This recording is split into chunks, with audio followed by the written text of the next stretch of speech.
নমস্কার বন্ধুরা, আপনাদের সকলকে স্বাগত জানাই অন্ধকারের আওয়াজ চ্যানেলে। আমাদের আজকের বিশেষ নিবেদন তারানাথ তান্ত্রিকের গল্প অসমাপ্ত ছন্দের রহস্য। আপনাদের সকলের কাছে অনুরোধ, গল্পটি সম্পূর্ণ শুনুন এবং কেমন লাগলো অবশ্যই আমাদের কমেন্টের মাধ্যমে জানান। তাহলে চলুন শুরু করা যাক তারানাথ তান্ত্রিকের গল্প অসমাপ্ত ছন্দের রহস্য।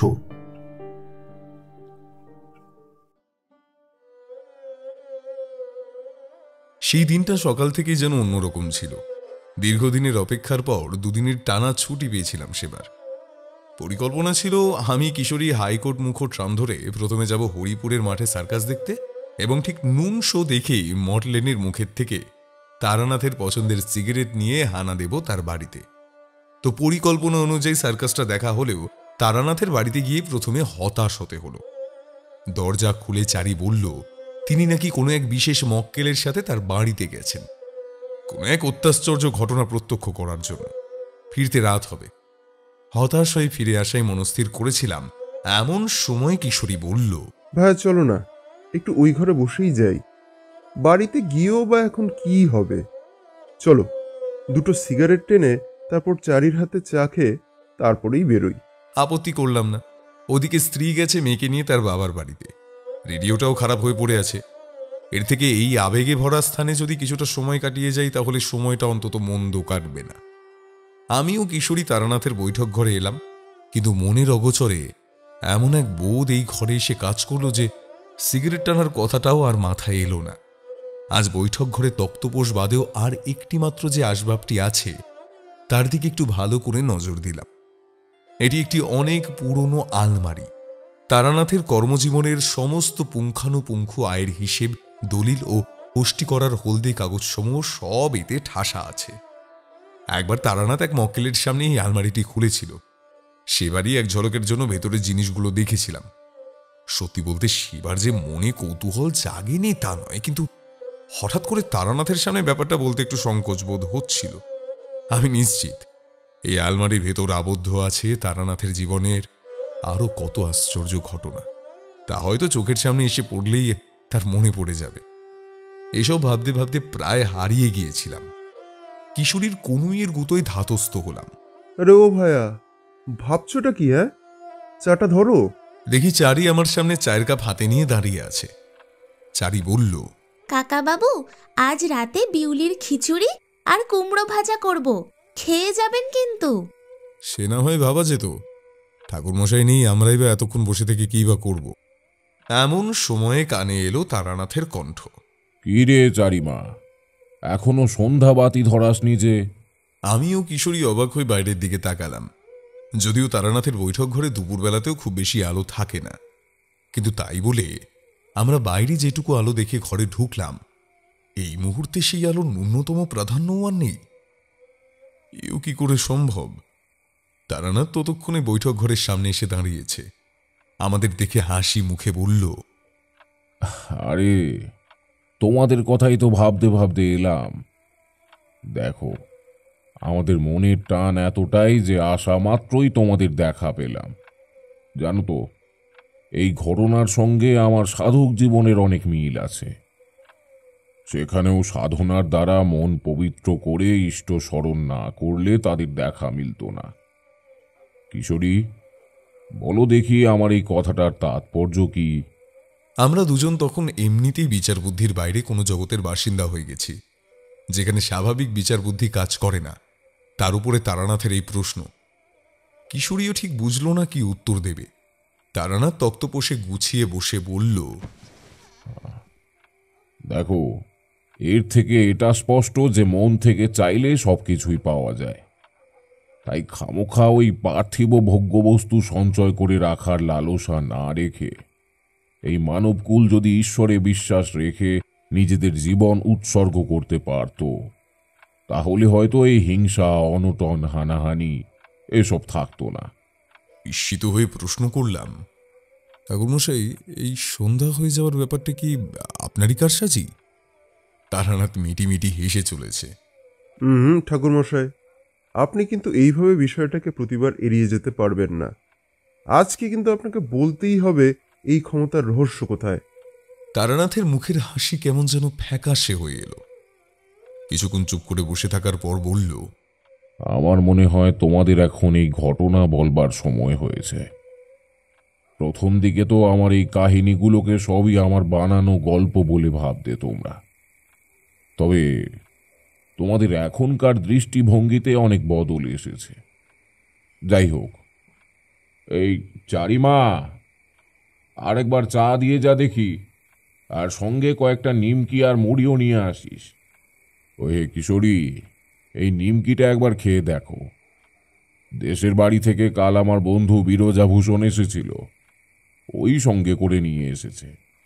কিশোরী পাসিং শোয়ের প্যাকেটটা এগিয়ে দিয়ে বলল, ইস, তাহলে কাল এলেই বরং ভালো হতো। একবার দেখা হয়ে গেলে ভালোই হতো।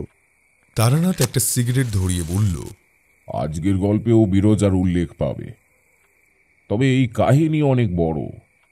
শেষ করতে গেলে আজকের রাত্রিটা কিন্তু এখানেই থেকে যেতে হবে।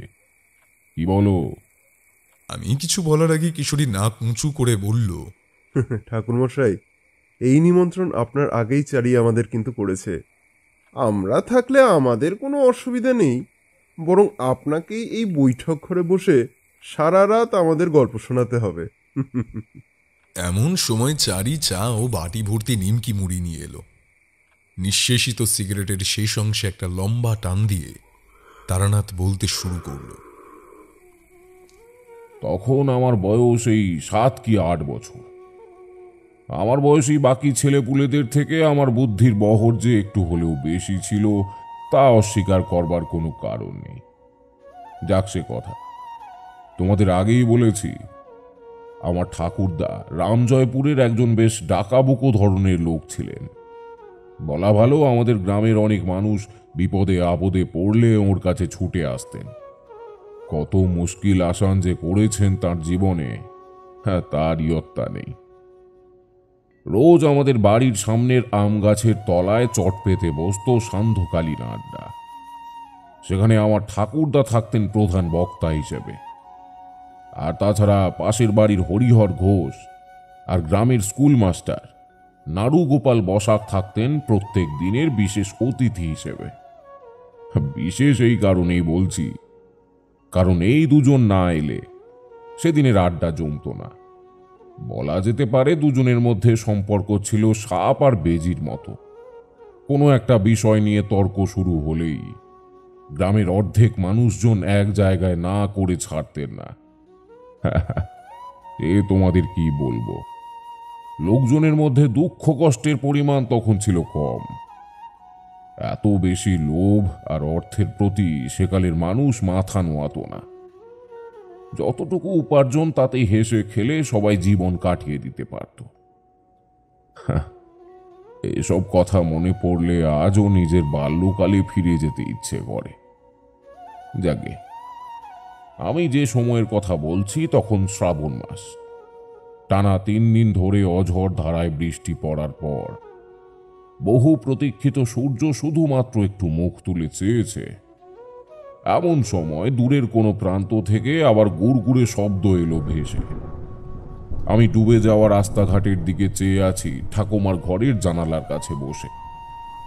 গ্রামের ছেলেদের মধ্যে রাখাল, শম্ভু সবাই হাঁটু জল ঠেলতে ঠেলতে পোলো নিয়ে ছুটেছে মাঠের দিকে।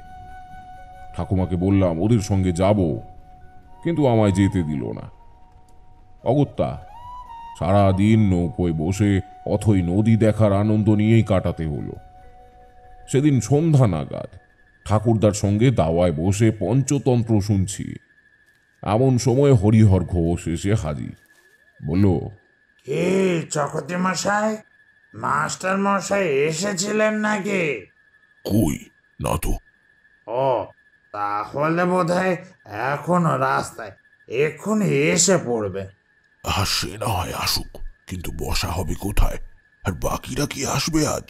দেখতেই তো পাচ্ছ কি অবস্থা চারিদিকে। আসলে আজ আমরা এখানে আড্ডা দেওয়ার পরিকল্পনা করে আসিনি চকতি মশাই। মাস্টার আসুক, উনি আপনাকে পুরো ব্যাপারটা গুছিয়ে বলতে পারবেন। হরিহর দাওয়ায় এসে বসতে না বসতেই বসাক মাস্টার এলেন। ভদ্রলোকের মুখ দেখলাম আজ ঈষৎ রসকসহীন। চুপচাপ এসে ঠাকুরদার পাশে বসে পড়লেন। ঠাকুরদা বললেন, কি হয়েছে বসাক? তোমায় কোনো ব্যাপারে বিচলিত দেখাচ্ছে। বসাক মাস্টার খানিক থেমে ভ্রুকুটি করে বললেন, চক্রবর্তী মশাই, এই সপ্তাহখানেক আগে আমি ওই বুড়ির বটতলার যে ঝুপড়ির মতো ঘরটি পড়ে আছে, ওটিকে শিখেখানেক টাকায় বলরাম ঘোষালের কাছ থেকে ভাড়ায় নিয়েছি।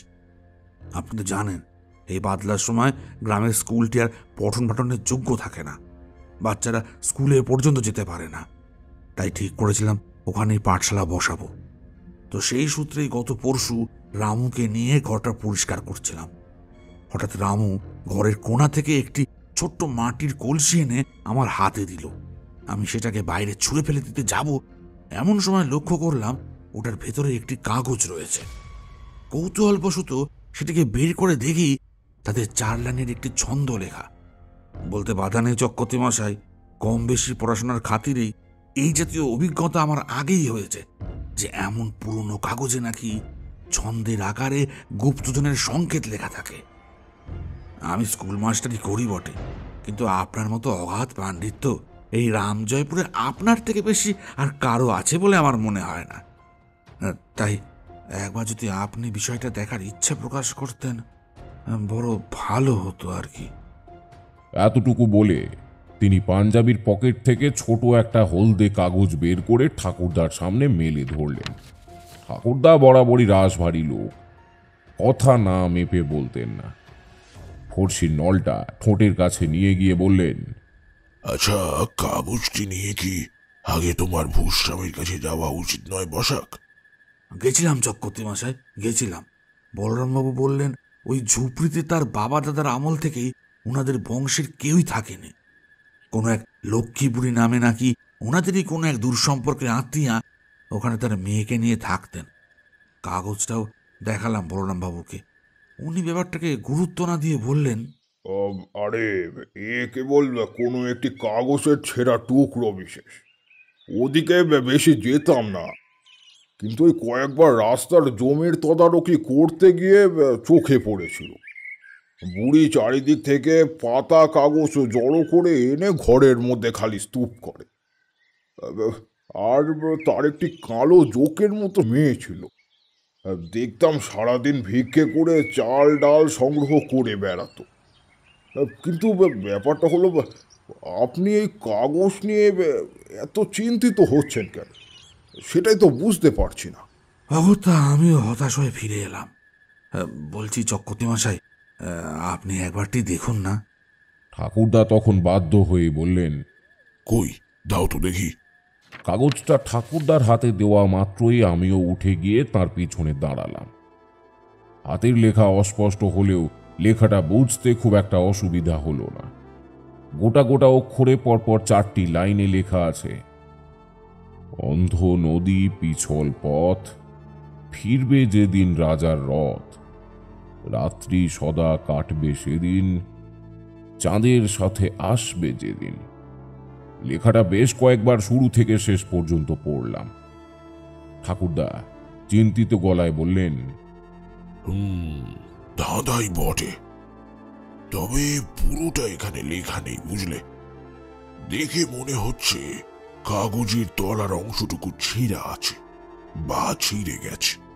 তাছাড়া দেখো বসাক, এই জাতীয় ধাঁধা যে সবসময় গুপ্তধন লোকানোর জন্য লেখা হতো তা নয়, কিন্তু মানুষকে দিকভ্রান্ত বা মানসিক ভারসাম্যহীন করে তোলার জন্য কিছু কুটিল বুদ্ধিজীবী মানুষ এই প্রক্রিয়ার ব্যবহার করে এসেছে। তাই বলরামের মতো আমিও একই কথাই বলবো, এই বিষয়টাকে নেহাত কোনো শিশুর স্বাভাবিক কল্পনা ভেবে ভুলে যাওয়াটাই ঠিক হবে। হ্যাঁ মাস্টারমশাই, ব্যাপারটাকে এত বেশি গুরুত্ব দিয়ে লাভ নেই। বলেই ওরা দুজনেই সেদিন চলে গেলেন। রাতে যখন খেয়ে দিয়ে আবার ঠাকুরদার ঘরে গিয়েছি, বিকেলে শোনা সেই পঞ্চতন্ত্রের গল্পটি আবার শেষ পর্যন্ত শুনতে, তখন দেখলাম তিনি একটি সাদা কাগজের ওপরে সন্ধ্যায় সেই বসাক মাস্টারের দেখানো ছড়াটি লিখে তার দিকে এক দৃষ্টিতে তাকিয়ে আছেন। আমার জিজ্ঞাসু মুখ দেখে তিনি আমার মাথায় হাত বুলিয়ে বললেন, আসলে ছড়াটা আমার খুব মনে ধরেছে বুঝলে। তাই একটু লিখে নিলাম। যাকে, হ্যাঁ, তুই বুঝি গল্প শুনতে এসেছিস? মাথা নেড়ে সম্মতি জানালাম। ঠাকুরদা হ্যারিকেনের আলো কমিয়ে দিয়ে আমায় পাশে বসিয়ে গল্প বলতে শুরু করলেন। সত্যি বলছি, আমি সেদিনেই বুঝতে পেরেছিলাম আমার থেকে তিনি কিছু লুকিয়ে গেলেন। এরপর মাস দুয়েক কেটে গেল। এর মাঝে বলার মতো তেমন কিছু ঘটেনি। একদিন বিকেলবেলা বিরজার সঙ্গেই চৌধুরীদের পুকুরে গিয়ে নৌকা চড়ার বন্দোবস্ত করছি, এমন সময় দেখলাম বসাক মাস্টার হন্তদন্ত হয়ে হেঁটে যাচ্ছেন। আমার চোখে চোখ পড়তেই তিনি জিজ্ঞাসা করলেন, এই তো তারানাথ, তো দাদু বাড়িতে আছে? আমি ঘাড় নেড়ে সায় দেওয়া মাত্রই তিনি আবার দ্রুত গতিতে হাঁটতে শুরু করলেন। মনে মনে ভীষণ কৌতূহল হলো। আমার বয়সী অন্য কোনো ছেলে সেখানে থাকলে বিষয়টা নিয়ে মাথা ঘামাতে যেত না, কিন্তু আমি নিজেকে স্থির রাখতে পারলাম না। বিরজাকে একটু অপেক্ষা করতে বলে দৌড়ে দৌড়ে বাড়িতে এলাম। ঠাকুরদার গলা শুনলাম। হ্যাঁ, তা তুমি বলেছো নাকি যে ছড়াটা তুমি কাউকে দেখিয়েছো? না, তবে আমি এটা বলেছি যে সেটা আমি পেয়েছিলাম, তবে কোথায় হারিয়ে ফেলেছি জানি না। আমার কথা শুনে সে আবার ফিরে গেল বটতলার দিকে। এই লোকটি দেখতে কেমন? দেখে তো মনে হয় কোনো বড় ঘরের সন্তান। আমার মনে হয় এখনো সে ওখানেই আছে। তা তুমি ভাড়া ছেড়ে দিয়েছো কবে? স্কুলের জল টেনে গেলেই আমি ওখান থেকে চলে আসি চক্রবর্তী মশাই। গায়ের এক চাষির থেকে উনি আমার ঠিকানা নিয়ে সোজা স্কুলে চলে এসেছেন। এবার এবার আপনি বলুন চক্রবর্তী মশাই, যদি ওই কাগজটার কোনো মানেই না থাকতো, তাহলে কেউ এসে এভাবে সেটিকে খুঁজছে কেন? হ্যাঁ? ঠাকুরদার কপালে যেন চিন্তার ভাঁজ পড়ল।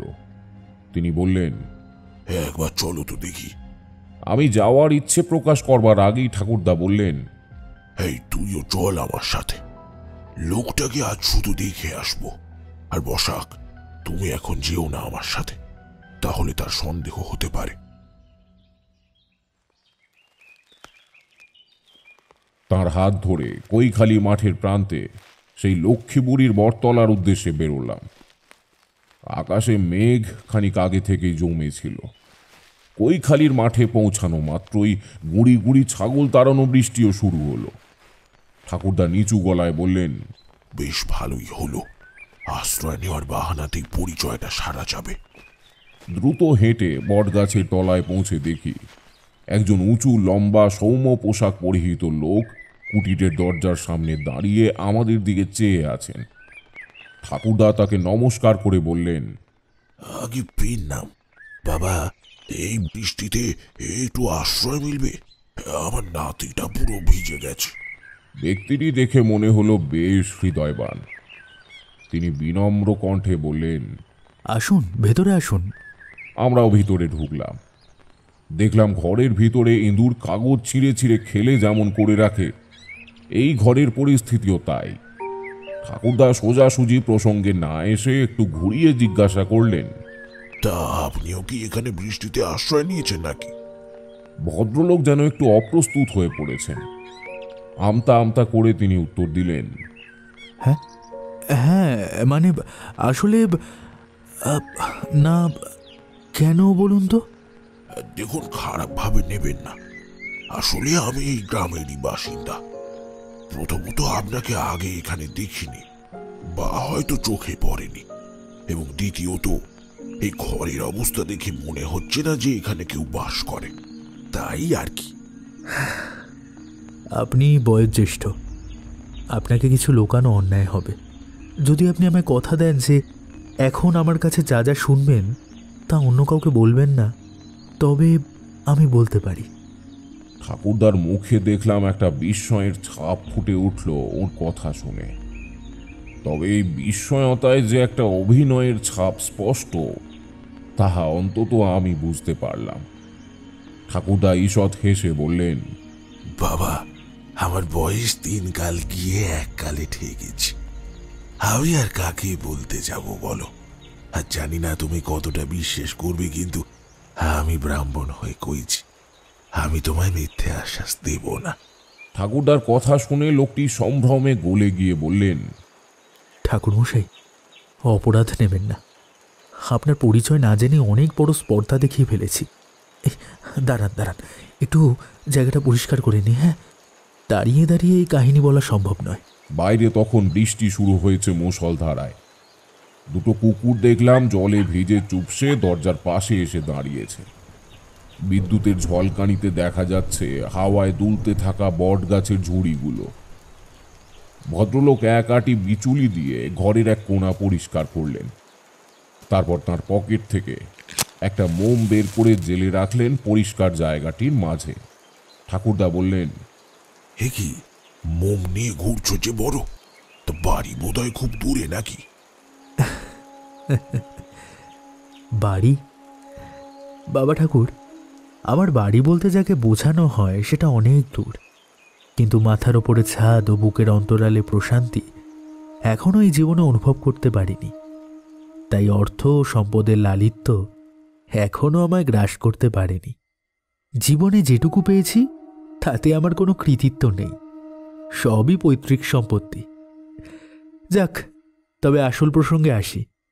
সত্যি ভাবতে পারিনি এই অপরিচিত স্থানে এসে এমন এক মানুষকে পাব যাকে নির্দ্বিধায় আমি সমস্তটা বলতে পারি। বাবা ঠাকুর, আমার নাম অমৃত রায়। সিঙ্গুরে আমার পিতার বিরাট জমিদারি রয়েছে এবং আমি তার একমাত্র সন্তান। কিন্তু আজ আপনাকে যে কাহিনীর কথা শোনাব তার সাথে এসবের কোনো সম্পর্ক নেই। বাবা ঠাকুর, আজ থেকে বছর দুয়েক আগের কথা বলছি। আমি একটা বিশেষ কাজে কয়েকদিনের জন্য বহরমপুরে গিয়েছিলাম। কাজ বলতে পারিবারিক ব্যবসার সূত্রে। তো উদ্দেশ্য সম্পূর্ণ না হওয়া পর্যন্ত আমি রিজু আচার্য নামের বাবার এক বন্ধুর বাড়িতে আতিথ্য নিই। ওর বাড়ি থেকে আমার উল্লেখিত কর্মক্ষেত্রের দূরত্বই ধরে নিন মাইলখানেক। তো এরকমই একদিন ব্যাপারীদের সাথে কথা বলে আচার্যবাবুর বাড়িতে ফিরছি। রাস্তার দুপাশে কিছুটা ঢালু জমি ও তারপরের থেকে শুরু হয়েছে সারিবদ্ধ শালবন এবং আগাছার জঙ্গল। এমন সময় লক্ষ্য করলাম একটি গেরুয়া পরিহিত জটাজুটোধারী সাধু বাঁ দিকের জঙ্গলাকীর্ণ জায়গা থেকে বেরিয়ে এসে হাতের ইশারায় আমাকে তার কাছে ডাকছেন। কৌতূহলবশত আমিও রাস্তা থেকে নেমে তার সামনে গেলাম। প্রণাম করে বললাম, আমায় কিছু বলবেন বাবা? ওনার উত্তরে চমকে উঠলাম। আমায় আপাদমস্তক নিরীক্ষণ করে বললেন, তোমার নাম অমৃত, তাই না? হ্যাঁ, কিন্তু আপনি কি করে? সে তোমায় বোঝানো মুশকিল, তবে যে কারণে তোমায় ডেকেছি সেই বিষয়টা বড়ই গম্ভীর। তখন আমার অবস্থা কি আশা করি বুঝতে পেরেছেন। নিজেকে কোনো মতে সংযত করে বললাম, বলুন কি ব্যাপার? তোমায় কোনোদিনও অর্থকষ্ট ভোগ করতে হবে না, সে কথা তুমি হয়তো মনে করো, কিন্তু তোমার উপরে যে অভিশাপের প্রলেপ লেগেছে তা তুমি খণ্ডাবে কিভাবে? অভিশাপ? কিসের অভিশাপ? দাম্ভিকতার খাঁচার ভেতর থেকে বাইরের জগৎকে দেখলে সম্পূর্ণ জগৎকেই দুর্ভিক্ষের কবলে মোড়া আছে বলেই মনে হয়। তোমার অবস্থাও যাই অমৃত, তোমার অবস্থাও যাই। ঈশ্বর পরীক্ষা প্রত্যেকেরই নেন, জীবনে একবার। তোমারও নিয়েছিলেন, কিন্তু তুমি তাতে উতরাতে পারোনি, বরং ধ্বংসের মুখে ঢলে পড়েছ। কথাগুলো শুনে আমার মনে হলো বিনা কারণেই সময় নষ্ট করছি। এই সাধু আমার সাথে নিশ্চয়ই কোনো ভণ্ডামি করবার চেষ্টা করছে। আমি একটু ব্যস্ততার ভাব দেখিয়ে বললাম, সাধুজি, আমার আজ একটু বিশেষ কাজ আছে। হ্যাঁ, অন্য কোনো দিন বরং আপনার কথা শুনবো।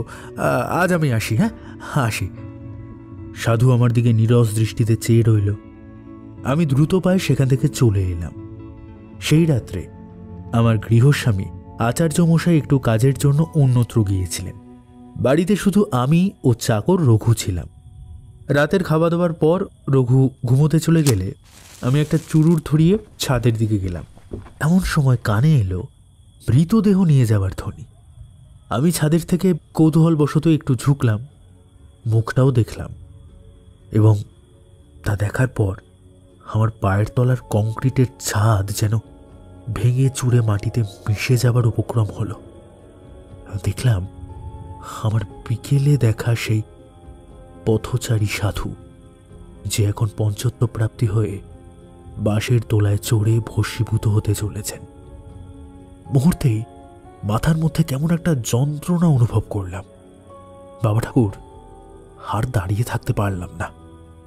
ছাদ থেকে নেমে আসতেই দেখলাম রঘু জানলা খুলে দাঁড়িয়ে আমারই মতো সব বহনকারীদের দিকে তাকিয়ে আছে। আমায় নামতে দেখে বলল, খুব গুণী লোক ছিল কালীকিঙ্কর মশাই, কোনো রোগ নেই, কিচ্ছু নেই। হঠাৎ এত এত ভক্তদের ছেড়ে চলে গেলেন। আমিও গেছিলুম একদিন ওর সভায়। গুরুদেব সব সময় বলতেন, আমার প্রতি মায়া জড়িয়ে বসিস না কেউ। আমি জন্মেছি একটা বিশেষ কাজের জন্য। কাজ ফুরলেই একদিন বিদায় নিতে হবে। অনেক ভক্তরা তাঁর এই কথা শুনে শ্রোতার আসনে বসে কান্না পর্যন্ত করে ফেলতো, জানেন? কে জানে কি কাজ ছিল তেনার, যেটা শেষ হতেই আজ চলে গেলেন এমন অবলীলায়। কথাগুলো শুনে আমার মাথায় তখন বাজ পড়বার জোগাড় বাবা ঠাকুর। মনে মনে ভাবলাম, তবে কি আমার সাথে দেখা হওয়াটাই তার শেষ কাজ ছিল? সেদিন রাতে আর ঘুম এলো না। ওর মুখ এবং সেই বলা কথাগুলো মাথার মধ্যে ঘুরতে লাগলো। ঠিক করলাম বাড়ি ফিরেই পুজো আচ্চা শুরু করব। কি ব্যাপার বুঝতে না পারলেও ঈশ্বর সাধনায় আশা করি বিপদ আপদ দূরে থাকবে। কিন্তু তার হলো কই বাবা ঠাকুর? বলে ভদ্রলোক চুপ করলেন। বাইরে বৃষ্টির প্রকোপ তখন দ্বিগুণ হয়েছে। কুকুর দুটো তাদের দেহের বেশিরভাগ অংশ ঘরের মধ্যে ঢুকিয়ে মুখ দুটো বাইরে বের করে রেখেছে। আমার কাছে তখনও পুরো ঘটনাটা একটা রূপকথা ছাড়া আর কিছুই মনে হচ্ছিল না। এদিকে ঠাকুরদা দেখলাম বেশ গম্ভীর হয়ে এসেছেন। নিচু গলায় তিনি বললেন, কেন, ঈশ্বর আরাধনায় কি বাধা হয়ে দাঁড়ালো? ভদ্রলোক ধীরে ধীরে মাথা তুলে আবার বলতে শুরু করলেন। পরদিনে আমি বাড়ি ফিরে আসি বহরমপুর থেকে। আমার যখন 6 বছর বয়স তখন আমার মা মারা যান। কয়েকটা ছোট লক্ষ্মী গণেশের মূর্তির সামনে অনিয়মিত জলবাতাসা দিত বাড়ির চাকর রমেশ। বাবা সারাটা জীবন উপার্জনের স্বার্থে নিজেকে উৎসর্গ করেছিলেন। তাছাড়া অন্য কোনো দিকে তার বিশেষ টান ছিল না। তবে আমার অনেক আবদার তিনি সারা জীবন রক্ষা করেছেন। এবারও গিয়ে বলতেই উনি এক কথায় মন্দির বানানোর অনুমতি দিয়ে দিলেন। সবই হলো বাবা ঠাকুর, কিন্তু ঈশ্বর বোধহয় আমার ভক্তিতে সম্পূর্ণ তুষ্ট হচ্ছেন না। বাড়িতে এখন মড়ক লেগেছে। বাবা চলে গেলেন ম্যালেরিয়াতে আক্রান্ত হয়ে। টানা 6 মাস সঞ্চিত অর্থ ভেঙে খেয়ে কেটে গেল। তারপরে বাবা ঠাকুর, আমার এক বন্ধুর কথায় বাবার ব্যবসায় নামলাম, কিন্তু সেখানেও হলো বিপত্তি। পর পর 2 বার জাহাজডুবি হয়ে অর্জিত সমস্ত টাকা তলিয়েই গেল। এখন বাবা ঠাকুর, আমার ওই বাসগৃহটাই সম্বল, তাছাড়া আর বিশেষ কিছুই নেই। তাহলে তুমি আজ এখানে এলে কেন? কাউকে খুঁজছো নাকি? বাবা ঠাকুর, মাস 2 আগে আমার বাড়িতে একজন ভিখারি আসে। সে নিজের পরিচয় গোপন করবার চেষ্টা করলেও আমি বেশ বুঝতে পেরেছি ইনি সেই কালীকিঙ্কর মশাই। বহরমপুরে যার বলা কথাগুলির পর আমার জীবনে দুর্ভিক্ষ এসেছে। মানুষের চেহারা বদলালেও কণ্ঠস্বরের কি পরিবর্তন হয়? ইন্দ্রজাল দেখাচ্ছেন সেই মহাসাধক আমায়, তা আমি বেশ বুঝতে পারলাম। নইলে একজন মৃত ব্যক্তি কিভাবে আবার জীবিত হয়ে ফিরে আসতে পারেন? আমার অবস্থা থেকে উনি এক ফোঁটাও বিচলিত নন, বরং বৃদ্ধের কুঞ্চিত মুখে একটা তাচ্ছিল্যের হাসি ফুটে উঠল। তিনি বললেন, বলেছিলাম এই অভিশাপ খণ্ডাতে হবে তোমায়। তোমার বাড়িতে কোনো ভৃত্য টেকে না কেন জানো? কেন বলুন তো? যাকেই কাজের জন্য রাখা হয় সেই 2 দিন এসে আর আসে না। অর্থকষ্ট তো হচ্ছে ঠিকই, কিন্তু আধিপত্যের একটা রেস তো রক্তে রয়েই যায়। তাই এত বড় বাড়ি একা সামলে উঠতে পারি না। কিন্তু আপনি সবটা বুঝতে পেরেও আমায় কেন সমাধানের পথ দেখাচ্ছেন না প্রভু? এভাবে বেঁচে থাকার চেয়েও তো গঙ্গা প্রাপ্তি অনেক সহজ। কিন্তু সেই গঙ্গা প্রাপ্তির জন্য যতটুকু পূর্ণ অর্জন করতে হয় তা তো তোমায় করতেই হবে। তোমায় পরিত্রাণের পথ তখনই বাতলে দিতাম, তবে তোমার অহংকার আজ তোমায় এখানে এনেছে। আর দ্বন্দ্বে রাখবো না তোমায় অমৃত, রাখবো না। আমারও হাতে সময় খুব কম। মনে করে দেখো তো, এক শনিবার অপরাহ্নে লক্ষ্মী নামের এক বৃদ্ধা তোমাদের বাড়িতে এসেছিল কাজের সন্ধানে। তুমি এবং তোমার বাবা তখন বারান্দায় বসে তোমার বিবাহ নিয়ে আলোচনা করছিলে। সেই বুড়িটি ঠিক সেই সময় তোমাদের বাড়িতে আসে। কি মনে পড়েছে? হ্যাঁ, মনে পড়েছে। বেশ, এবার মনে করো তো, তুমি সেই বুড়িকে কি বলেছিলে?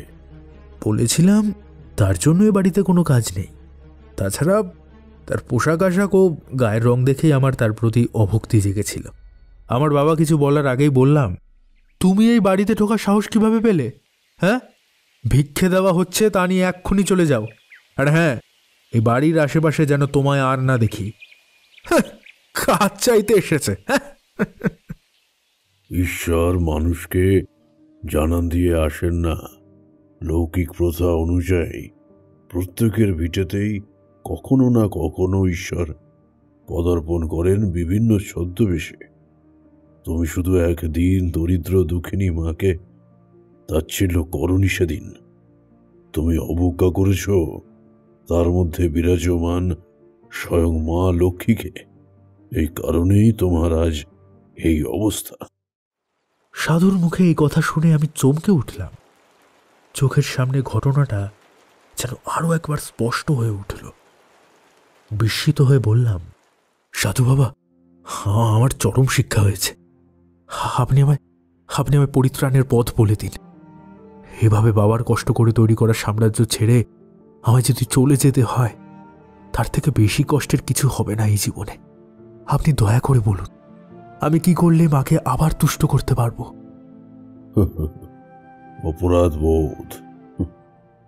অপরাধ বোধ তোমার মধ্যে এসেছে ঠিকই, কিন্তু এর মধ্যেও পার্থিব অর্থ সম্পদ গচ্ছিত করে রাখার একটা নেশার ওই গেল।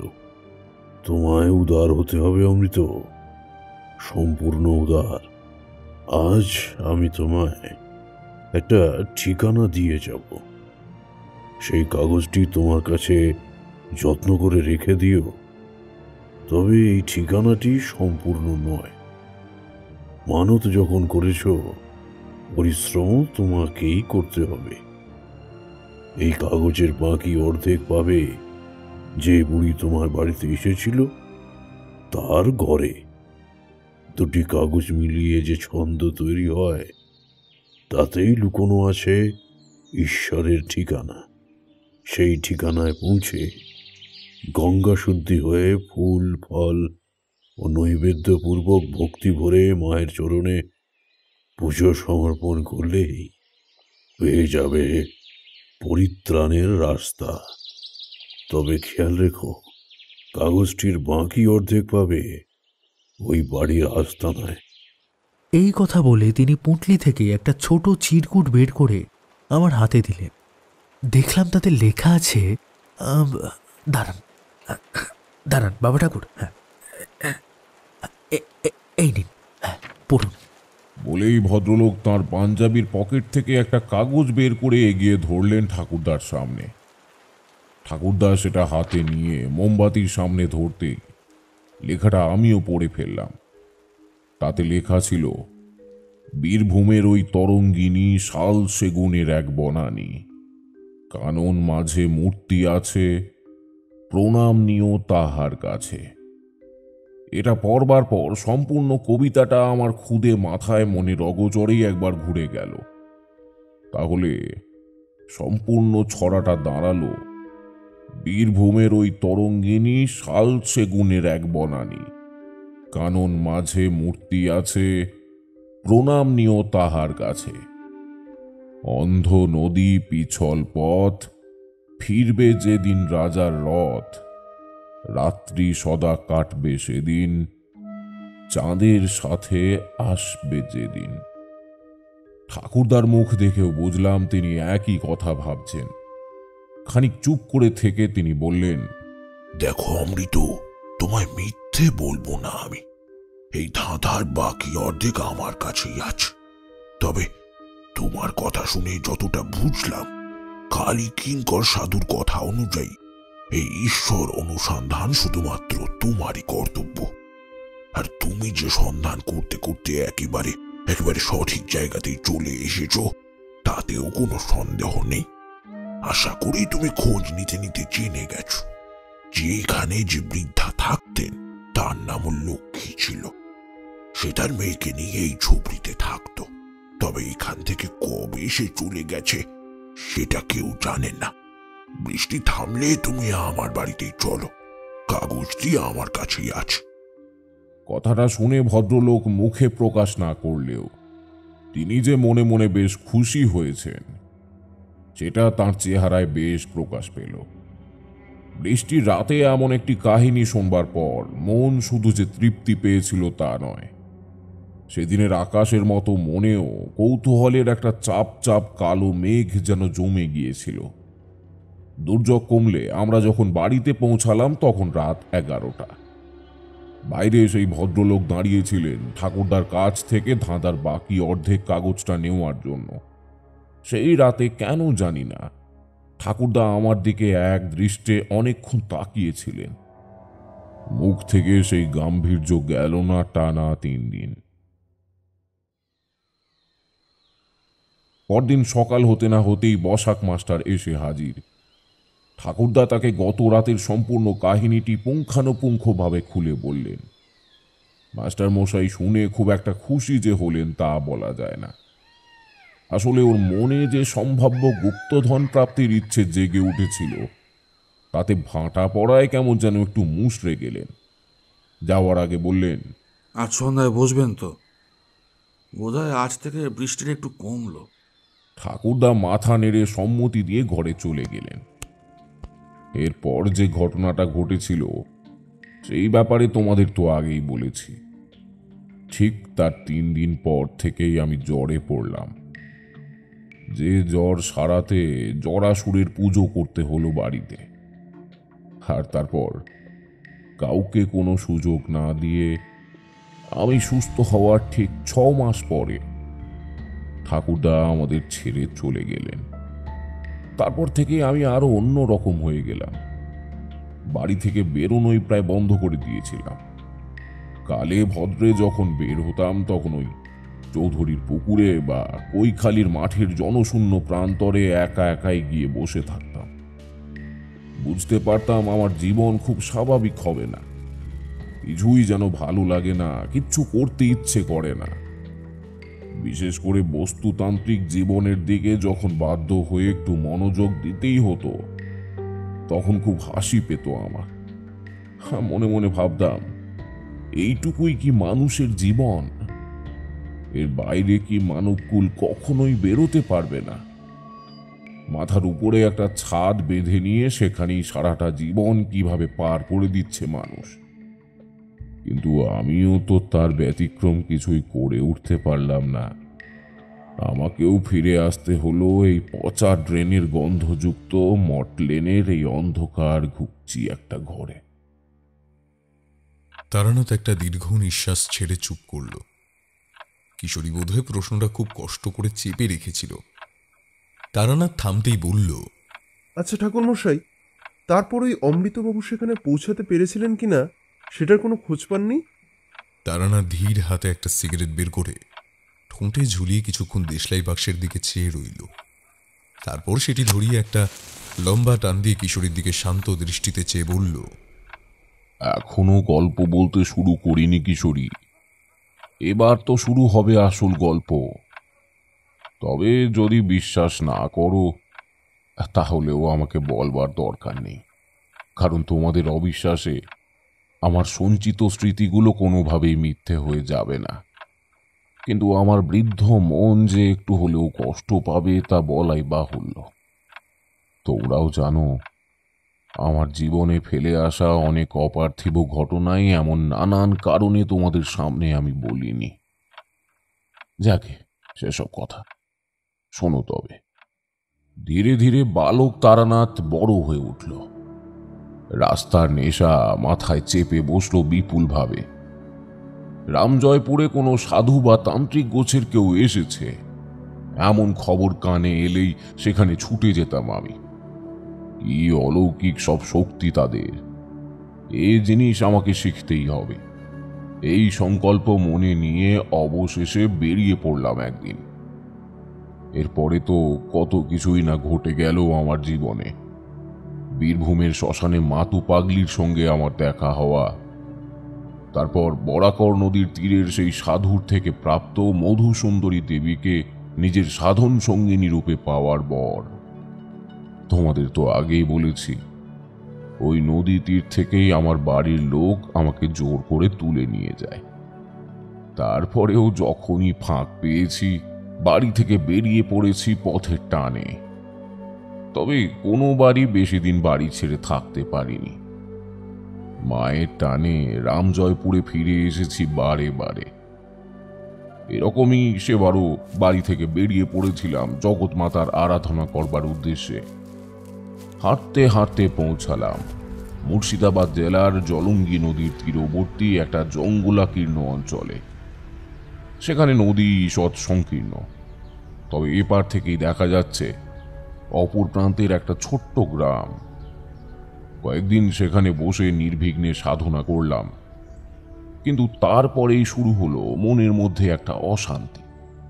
কি যেন একটা ঘটতে চলেছে আমার জীবনে, কোথায় যেন একটা যেতে হবে, আমার একটা কি যেন কাজ করা বাকি। এই অশান্তিটা মনটাকে রীতিমতো অস্থির করে তুলল। সাধনায় বাধা পড়ল বারবার। মনোসংযোগ করবার চেষ্টা করছি, কিন্তু কিছুতেই করতে পারছি না।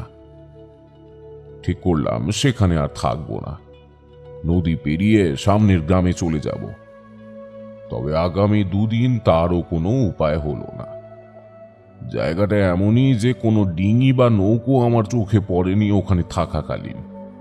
কিন্তু তৃতীয় দিন নদীর ওই প্রান্তে একটা ছোট নৌকা দেখতে পেলাম। শান্ত নদীর জলে ধীরে ধীরে তরি বেয়ে বোধহয় মাছ ধরছে কোনো মাঝি। গলা উঁচু করে ডাকলাম, ও মাঝি ভাই, আমাকে একটু খেয়া পার করে দেবে? আমি আসলে ওই গ্রামে যাব। আমার চিৎকারে জঙ্গলের গাছপালায় যে সমস্ত পাখির দল চুপ করে বসে বসে ঝিমোচ্ছিল তারাও চমকে উঠে এদিক ওদিক উড়ে চলে গেল। মাঝি ভাই ধীরে ধীরে নৌকো নিয়ে আমার কাছে এলো। লোকটার বয়স ওই ৪৫ কি ৫০ মতো হবে। আমার গলায় পইতে দেখে প্রণাম নিবেদন করে বললে, নামই কর্তা, আপনি এখানে এলেন কি করে বাউন ঠাকুর? বেলডাঙায় কোনো পুজো করতে চেয়েছিলেন বুঝি? সত্যি বলতে যে জায়গার নাম সে বলল আমি তা চিনিও না। অগত্যা সত্যি কথাই বললাম, না না, সেরকম কোনো ব্যাপার নয়। আমার বাড়িও এখানে নয়, শুধু ঘুরে ঘুরে বিশ্বমাতার অনুসন্ধান করি। ভেবেছিলাম লোকটি এই কথা শুনবার পর খুব একটা খুশি হবে না, কিন্তু হলো ঠিক তার উল্টো। বলল, তার মানে আপনি এখন এই গ্রামে কিছুদিন থাকবেন, তাই তো? আসুন আসুন বাউন ঠাকুর, আসুন। এই তুমি কত ভাড়া নেবে? ছি ছি ছি, পয়সার কথা বলে লজ্জা দিবেন না বামুন ঠাকুর। তবে আমার একখান শর্ত আছে। কি শর্ত? বলছিলাম যে এই গরিবের ঘরে দুদিন একটু সেবা নিয়ে তারপর আপনি যাবেন ক্ষণ। বলতে নেই, ভগবানের অনেক কাছের মানুষ আপনারা। আপনাদের সেবা করতে পারলে জীবনে কিছু না কিছু ভালো হবেই হবে। মানুষের এমন আবদারে কোনো অমত প্রকাশ করা আমি তখন বন্ধ করে দিয়েছি। মানুষের বিশ্বাস ভাঙতে কোনোদিনও মন চায় না। আর তোমরা জানোই তো, প্রবাদ আছে, বিশ্বাসে মেলায় বস্তু, তর্কে বহুদূর। যাই হোক, খামোকা কথা না বাড়িয়ে চেপে বসলাম নৌকোয়। উঠে দেখি মাঝি কয়েকটা চিংড়ি মাছ ধরেছে নদী থেকে। সেগুলো তখনও হেঁটে হেঁটে বেড়াচ্ছে একটা হাঁড়ির মধ্যে। কথায় কথায় জানতে পারলাম তার নাম লক্ষণ বিশ্বাস। এই গ্রামের সে আদি বাসিন্দা। তাছাড়া তার বাবা কাকারা প্রত্যেকেই এই নৌকো চালিয়ে জীবিকা নির্বাহ করেছে। মাঠের জমি জমা যা ছিল তা বিক্রি করে সেই ছোট্ট নৌকাটি কিনেছে। এসব কথা আমি জানতে না চাইতেই সে বলে দিল। উপরে পৌঁছে ঘাটে খেয়া বেঁধে রেখে আমায় সে নিয়ে চলল তার বাড়ির উদ্দেশ্যে। গ্রামটির নাম ময়নাগাছি। যেমন সুন্দর নাম, তেমনই সুন্দর সেখানকার প্রকৃতি। গাছে গাছে দোয়েল খেলছে আপন মনে। গাঁয়ের কয়েকটা ছেলেপুলে একটা চড়ুইয়ের বাচ্চা নিয়ে ছুটে ছুটে বেড়াচ্ছে মেঠো রাস্তা ধরে। জনবসতিও খুব একটা বিশেষ নেই, তবে প্রত্যেকের বাড়ির আকৃতি আর ধরন খানিকটা একই। এক কথায় বলা যায় যে খুব ধনী ব্যক্তির বসবাস নেই এই ময়নাগাছি গ্রামে। এই সব দেখতে দেখতে লক্ষণ বিশ্বাসের বাড়িতে পৌঁছালাম। সে আমায় নিয়ে খুবই ব্যস্ত হয়ে উঠছে দেখে তাকে বললাম, আরে লক্ষণ, এত ব্যস্ত হয়েও না। তা তোমার বাড়িতে তো কাউকে দেখছি না, তুমি কি একাই থাকো নাকি? না না ঠাকুর, আমার স্ত্রী বিমলা ছেলেকে নিয়ে ঘুরতে গেছে তার বাপের ঘর। কালকেই ফিরে আসবে খন। তা কাল আপনাকে তার হাতের পাকা রুই মাছের ঝোল খাওয়াবো। হ্যাঁ, তা কালকে আমিষ খেতে কোনো আপত্তি নাই তো বাউন ঠাকুর? মাথা নেড়ে বোঝালাম যে না, আমার বিশেষ আপত্তি নেই। আসলে মাছ মাংসর সঙ্গে আমার ইষ্ট দেবীর পরম যোগ, তাই এই আমিষ ভক্ষণে খুব একটা বিধি নিষেধ নেই। তবে কিছু কিছু বিশেষ সাধনা বা আরাধনার পূর্বে নিরামিষ আহার গ্রহণ করতেই হতো, সেটা নিয়মের ওপর। সেদিন দুপুরে মুড়ি বাতাসা দুধ খাওয়ার পর যখন লক্ষণ আমায় বিশ্রাম করবার জন্য বারান্দায় চট পেতে দিল, তখনই প্রথম অনুভব করলাম ব্যাপারটা। মনে হলো সবকিছুর মাঝেও গৃহস্বামী কাজ করতে করতেও কি যেন একটা চিন্তা করে চলেছে। চাটাইতে বসে জিজ্ঞাসা করলাম, কোনো ব্যাপার নিয়ে কি তুমি দুশ্চিন্তা করছো? লক্ষণ বিস্মিত দৃষ্টিতে আমার দিকে তাকালো, তারপর বলল, বাউন ঠাকুর, আপনি যখন বুঝতেই পেরেছেন তাহলে আপনাকে বলতে বাধা নাই। আমার একটিমাত্র ছেলে পীযূষ খুব একটা ভালো নাই বামুন ঠাকুর। মানে ভালো নাই বলতে ও ছোট থেকেই কেমন একটা অদ্ভুত ধরনের ব্যবহার করে মাঝে মাঝে। ওই সামর্থ্য অনুযায়ী কম ডাক্তার বুদ্ধি করি নাই, কিন্তু নিরাময় হয় নাই বামুন ঠাকুর। অদ্ভুত ব্যবহার বলতে? অদ্ভুত বলতে বাউন ঠাকুর ওই বিড়বিড় করে প্রায়ই ঘুমায়, স্বপ্নের মধ্যে কথা কয়ে ওঠে। ছোটবেলায় কম ছিল, কিন্তু আজকাল বড় হওয়ার সাথে সাথে এই লক্ষণ তো আরো বেড়ে চলেছে। যখন আবার সব ঠিক থাকে তখন জিজ্ঞাসা করি ও কি কিছু বলতে চায়, কিন্তু ওর তো কিছুই মনে থাকে না। অবাক হয়ে কেবল আমার দিকে চেয়ে থাকে। ডাক্তার বুদ্ধিও এখনো কোনো রোগ ধরতে পারেনি বাউন ঠাকুর। কি যে হয়েছে, এভাবেই ওকে বাকি জীবনটা কাটাতে হবে কিনা কে জানে। নিজের ছেলের জীবন এমনটা হয়ে গেলে আমি মোটেই শান্তি পাবো না বাউন ঠাকুর। আপনার কাছে অনুরোধ, আমার হয়ে একটু ভগবানকে ডাকবেন বাউন ঠাকুর। অভাগার এইটুকু সেবা দয়া করে করবেন ঠাকুর মশাই, দয়া করে করবেন। বলে আমার সামনে হাত জোড় করে ফুপিয়ে উঠল গৃহস্বামী। আমি ওর দুই হাত চেপে ধরে বললাম, লক্ষণ, এতটা ভেঙে পড়ো না। কাল তোমার স্ত্রী পুত্র ফিরুক, আমি একবার ওকে দেখি, তারপরে পরবর্তী সিদ্ধান্ত নেওয়া যাবে। আমার আপনার উপরে পুরোপুরি ভরসা আছে ঠাকুর মশাই, পুরোপুরি ভরসা আছে। আপনি এখন একটু বিশ্রাম করুন। কেমন? আপনি একটু বিশ্রাম করুন, আমি বিকালে ওই খেয়া পারাপার করিয়ে আসি সওয়ারিদের। সন্ধ্যায় এসে আপনাকে আমি নারকেলের মালায় হুঁকো সেজে দেবো। হ্যাঁ, আমি চলি বাউন ঠাকুর, আপনি এইখানটাতেই বিশ্রাম নেন, আমি যাই আর আসি। চলি বাউন ঠাকুর। বলে আবার একটি প্রণাম করে সে কাজে চলে গেল। তখনও পর্যন্ত সবই স্বাভাবিক। গৃহকর্তার বলে যাওয়া কথাগুলো মনে মনে চিন্তা করতে করতে কখন যে ঘুমিয়ে পড়েছি তা বুঝতে পারিনি। স্বপ্ন দেখলাম একটি শ্যামবর্ণের ষোড়শী নারী হাতের ইশারায় আমায় ডাকছে আর বলছে, সঠিক পথ দেখা তারানাথ, তোর হাতেই রয়েছে সম্পূর্ণ দায়ভার। লক্ষণ ফিরে আসার আগেই আমি ঘুম থেকে উঠে গেলাম। দেখি সে ফেরার সময় কোথা থেকে এক গোছা পালং শাক নিয়ে এসেছে। বারান্দায় সেগুলো নামিয়ে রেখে হাসি মুখে বলল, বাউন ঠাকুর, বাড়িতে খুব মিষ্টি একখান কুমড়ো আছে, তাই জন্যে এই পালং শাক নিয়ে এলাম।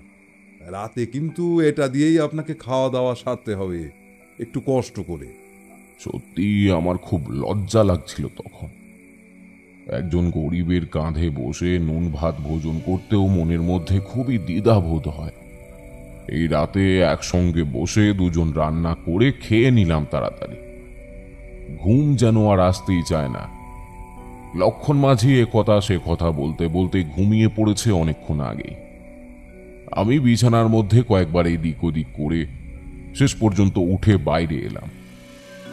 মনের মধ্যে একটা অস্বস্তি দানা বেঁধেছে আমার, কিন্তু কি সেই অস্বস্তি, তার কুল কিনারা কিছুই খুঁজে পাচ্ছি না। বারান্দা থেকে নেমে উঠোনে আসা মাত্রই সামনের কোনো গাছ থেকে একটা পেঁচা কর্কশ স্বরে ডেকে উঠল। কি বিশ্রী সেই ডাক!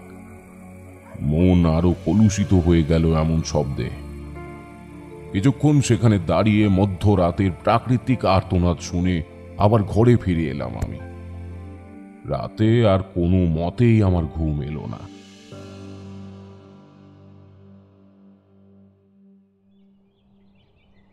পরদিন সকালে আমি আর লক্ষণ চা নিয়ে সবে বারান্দায় বসেছি, এমন সময় তার কথায় আচমকা রাস্তার দিকে তাকালাম। সে বলল, আরে ওই তো বিমলা এসে গেছে দেখছি। সেদিকে দৃষ্টি ফেলতেই ভয়ে কেঁপে উঠলাম আমি। দেখি লক্ষণ মাঝির স্ত্রীর পাশে যেই ছেলেটি রয়েছে ঠিক তার পিছনে ধাওয়া করছে একটি অস্পষ্ট কালো ছায়া।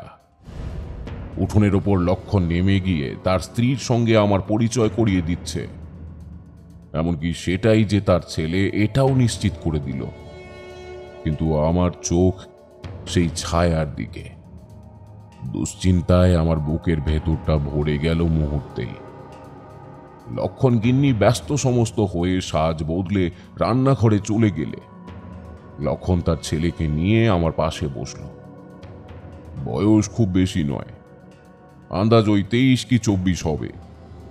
কিন্তু কি দুর্বল সেই যুবকের চাহনি! বলা ভালো, দেখলে মনে হয় কেমন যেন একটা নেশাগ্রস্ত অবস্থায় আছে। আমি জিজ্ঞাসা করলাম, বাবা, তোমার নাম কি? আগে পীযূষ বিশ্বাস। পড়াশোনা করো? তুমি কি এখন অসুস্থ বোধ করছো? না, আসলে তোমাকে খুব ক্লান্ত দেখাচ্ছে। পীযূষ, পীযূষ বাবা, তুই কি একটু বিশ্রাম করতে চাস বাপ? একটু বিশ্রাম করবি? এমন সংক্ষিপ্ত উত্তর দিয়ে ছেলেটি ঘরের ভিতরে চলে গেল। আমি লক্ষণকে বললাম, ও এখন একটু ঘুমিয়ে নিক, আমি ওর হাতটা একবার দেখব উঠলে। লক্ষণ চলে গেল তার কাজে, বলে গেল দুপুরে মাছ নিয়ে তাড়াতাড়ি ফিরবে। লক্ষণের বউ খুব লাজুক মুখে দুবার এসে আমাকে জল দিয়ে গেল ঘটিতে। তারই মধ্যে আমি দুবার উঠে ঘরের মধ্যে উঁকি দিয়েছি। তখনও দেখেছি সেই কালো ছায়া ঘুমন্ত পীযূষের মাথার কাছে স্থির হয়ে দাঁড়িয়ে আছে। লক্ষণ প্রতিলক্ষণ এসব নিয়েই তন্ত্রের ফলাফল নির্ধারণ করা হয়। আমি পীযূষকে দেখে বুঝতে পেরেছিলাম ওর জীবনে খুব বড় সড়ো কোনো রদবদল আসতে চলেছে।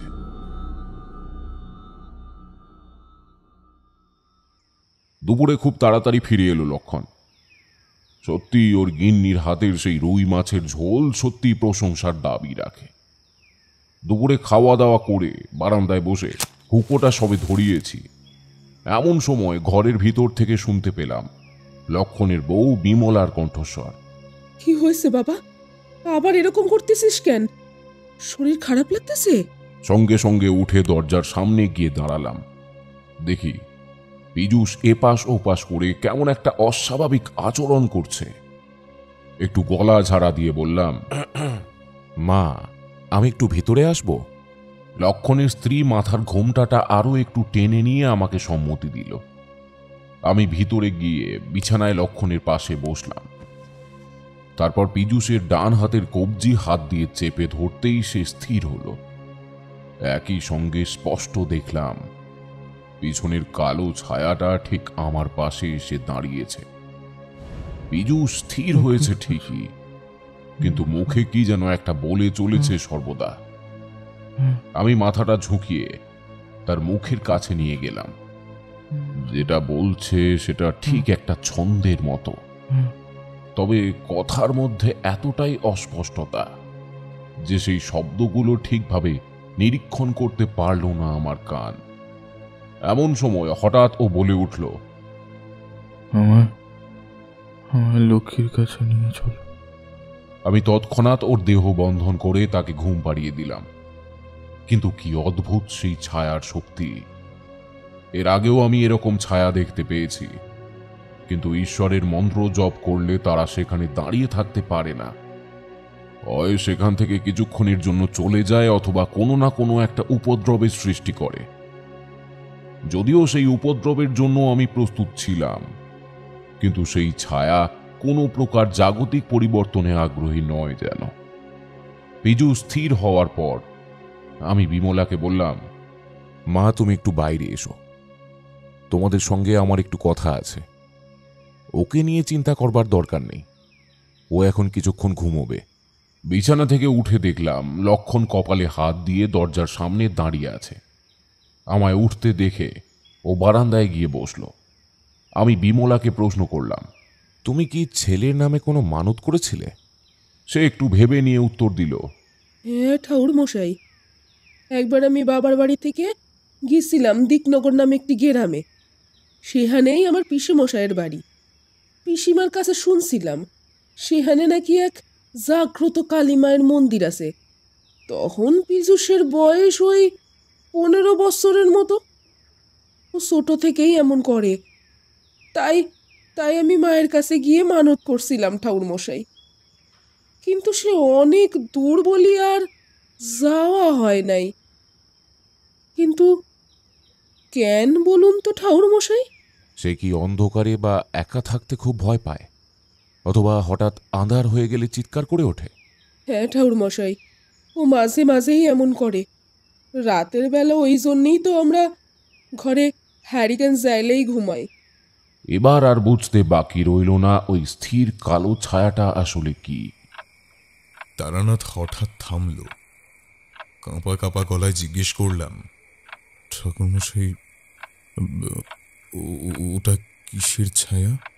এখানে বলে রাখি, কখনো যদি কোনো ব্যক্তি তার নিজের কোনো মানুষ, যেমন ধরো ছেলে, মেয়ে, স্ত্রী বা পরিবারের কারোর জন্য মানত করে এবং সেই মানতের কাল বা সময় পেরিয়ে যাওয়ার পরও যদি সেই পুজো সমর্পণ করা না হয়, তাহলে সেই উদ্দিষ্ট ব্যক্তির পিছনে একটা ছায়া ঘুরে বেড়ায়। মা যেমন অভয় দায়নি, ঠিক তেমনই চণ্ডালিনী। ওর চরণে তাই মানত করার পূর্বে সব সময় ভাবতে হবে যে এই মানসিক যে প্রকারই হোক যথা সময়ে সমর্পণ করতে হবে, নইলে ফল খুব একটা ভালো হবে না। আমি এই কথাগুলো বিমলাকে বললাম। সে ভয়ার্ত দৃষ্টিতে আমার দিকে চেয়ে রইল। লক্ষণ হাত জোর করে বলল, তাহলে উপায় কি বাউন ঠাকুর? তোমাদের বাড়ির ধারে কাছে কোনো কালী মন্দির আছে? হ্যাঁ হ্যাঁ হ্যাঁ, তা তো আছে। ওই নদীর ধারে একখান মন্দির আছে। প্রতি শনিবার করে ওখানে আহরান ঠাকুর গিয়ে পুজো দেয়, আমি শুনেছি। খুব ভালো কথা। আজ তো বুধবার, তাহলে সামনের শনিবার গিয়ে তোমরা দুজনেই মায়ের চরণে ক্ষমা চেয়ে পুজো দাও। ছেলের নামে সংকল্প করবার সঙ্গে সঙ্গে ঠাকুর মশাইকে এটাও বলে দেবে যে কোন জায়গায় গিয়ে মানসিক করেছিলে। পুজো সম্পন্ন হওয়ার সপ্তাহখানেকের মধ্যেই দেখবে ও ধীরে ধীরে সুস্থ হতে শুরু করবে। নাকে ধন্যবাদ দিয়ে ছোট করব না বাউন ঠাকুর, শুধু এইটুকু বলবো, আপনার আমার ভিটেতে আসায় কিছু ভালো যে ঘটবে সে কথাটা কিন্তু আমি আপনারে বলেছিলাম। ভগবান ভগবান আমার ডাক শুনেছে বাউন ঠাকুর। আরে, এ তো আমার পরম সৌভাগ্য। যে আমি তোমাদের কিঞ্চিত মাত্র হলেও সাহায্য করতে পারলাম। সেই রাতে গৃহের কর্তাগিন্নির মুখে একটা আলাদা স্বস্তির ঔজ্জ্বল্য দেখলাম।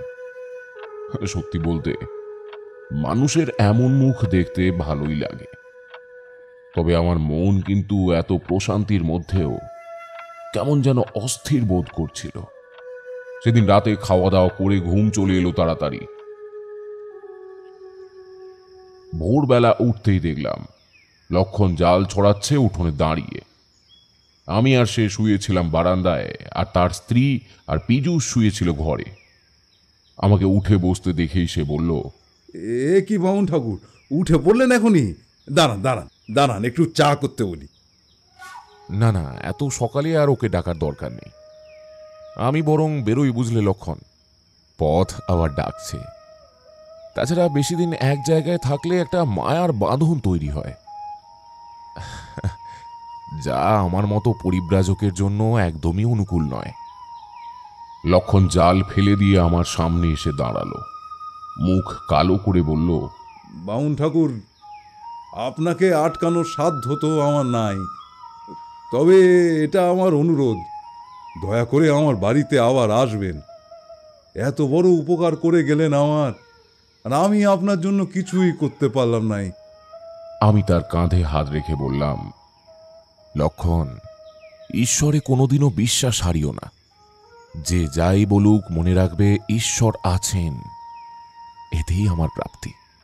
বলে সেদিনের মতো বিদায় নিলাম আমি লক্ষণের বাড়ি থেকে। ময়নাগাছি গ্রাম খুবই ছোট, তা সেদিনই বুঝতে পারলাম আমি। রাস্তায় বেরিয়ে কয়েক মিনিট হাঁটতে না হাঁটতেই গ্রাম থেকে বেরিয়ে আবার একটি জঙ্গলাকীর্ণ জায়গায় এসে পড়লাম। কিন্তু এখানে জঙ্গলের ভিতরে একটা পায়ে হাঁটা পথ আছে। আমি সেই পথ ধরেই এগোলাম। দেখলাম একটা গরুর গাড়ি এই রাস্তা ধরে আসছে। তার সঙ্গে কথা বলে তার গাড়িতে চেপে বসলাম। কেন জানি না, হঠাৎ করে আমার একজন ভক্তের কথা আমার তখন খুব মনে পড়ল। তার নাম রামনাথ চক্রবর্তী, বাড়ি পায়রাগাছিতে। তো মনের এমন টানকে আমি কখনোই অগ্রাহ্য করিনি। চলে গেলাম তাদের বাড়ি। সে আমায় দেখে এতটাই অবাক হলো যে সারা বাড়ি প্রায় জড়ো করে ফেললো উত্তেজনায়। আরে ঠাকুর মশাই, কাল থেকে আপনার কথাই বাড়িতে আলোচনা হচ্ছে, আর আজ আপনি এইখানে। দেখুন দেখি, উত্তেজিত কেন হব না? তা বেশ, তবে তোমার কেমন চলছে বলো? শুধু যে ভালো আছি বললে কম বলা হবে। আপনার দয়ায় মাছের ব্যবসার এখন অন্যতম বড় ব্যবসায়ী আমি। ঠাকুরমশাই, এসেছেন যখন আমি কিন্তু ছাড়ব না। আপনার কথা ভাবছিলাম তো শুধু এমনি এমনি নয়, বাড়িতে একটা ব্রাহ্মণ ভোজন আছে, সব সেরে তারপর কিন্তু ফিরবেন। হ্যাঁ, বাধা দিতে পারলাম না। অনিচ্ছা সত্ত্বেও আমাকে সেই ব্রাহ্মণ সেবার একদম শেষ দিন পর্যন্ত থাকতে হয়েছিল। তো সেই ব্রাহ্মণ ভোজন সেরেই যখন ফিরলাম, তারপরেই তো সেই শান্তিপুরের ঘটনা এবং বিশু ঠাকুরের সঙ্গে আমার দ্বিতীয়বারের জন্য দেখা হওয়া। সেই ঘটনা তো তোমাদের আগেই বলেছি। বিশু ঠাকুর চলে যাওয়ার পর আমি কয়েকদিনের জন্য বাড়িতে এসেছিলাম। রামজয়পুরে তখন উৎসবের আমেজ, আর সেই উৎসব হচ্ছে একজনের বিয়েকে কেন্দ্র করে। ওই যে বলেছিলাম, যার উল্লেখ তোমরা এই গল্পে বারবার পাবে। বিয়েটা ছিল আমার বন্ধু বিরজাভূষণের। বাড়িতে ফিরে খবর পেয়েই গেলাম ওর সঙ্গে দেখা করতে। আমায় পেয়ে যেন আমার ছোটবেলার বন্ধু আকাশের চাঁদ পেল। আরে তারানাথ, আমি ভাবতেই পারিনি তুই আসবি। কাকিমার কাছে তোর ব্যাপারে কম খোঁজ নিয়েছি। আরে নিখোঁজ হওয়ার জন্যই তো বাড়ি ছেড়েছি, খুঁজে পেলেই বিপদ। তারপর বল, আমার বন্ধুর বউটি কেমন দেখতে শুনতে? হ্যাঁ, আরে পাশের গ্রামেরই মেয়ে, গায়ের রং একটু চাপা হলেও দেখতে কিন্তু মন্দ নয়। তবে সে যাই হোক ভাই, ভালোই হয়েছে তুই এসে পড়েছিস। অর্ধেক দায়িত্ব কিন্তু এবার তোকে নিতে হবে। দেখ, পালিয়ে গেলে কিন্তু চলবে না। আরে তোর বিয়ে, আর আমি থাকবো না, কবজি ডুবিয়ে খাবো না, তুই ভাবলি কি করে? কোনো চিন্তা করিস না, আমি এখানেই আছি। আমি, শিবু, রমেন, এরা সবাই মিলে খুব হই হল্লা করে বিরজাকে নিয়ে গেলাম বিয়ে করাতে। কন্যে মুখে পান দিয়ে এলো, সেই পর্যন্ত সব ঠিক। কিন্তু মুখের পান সরাতেই আমার বুকের ভেতরটা কেঁপে উঠল। আমি যাকে এখন কনে হিসেবে দেখছি তাকে আমি আগের থেকেই চিনি।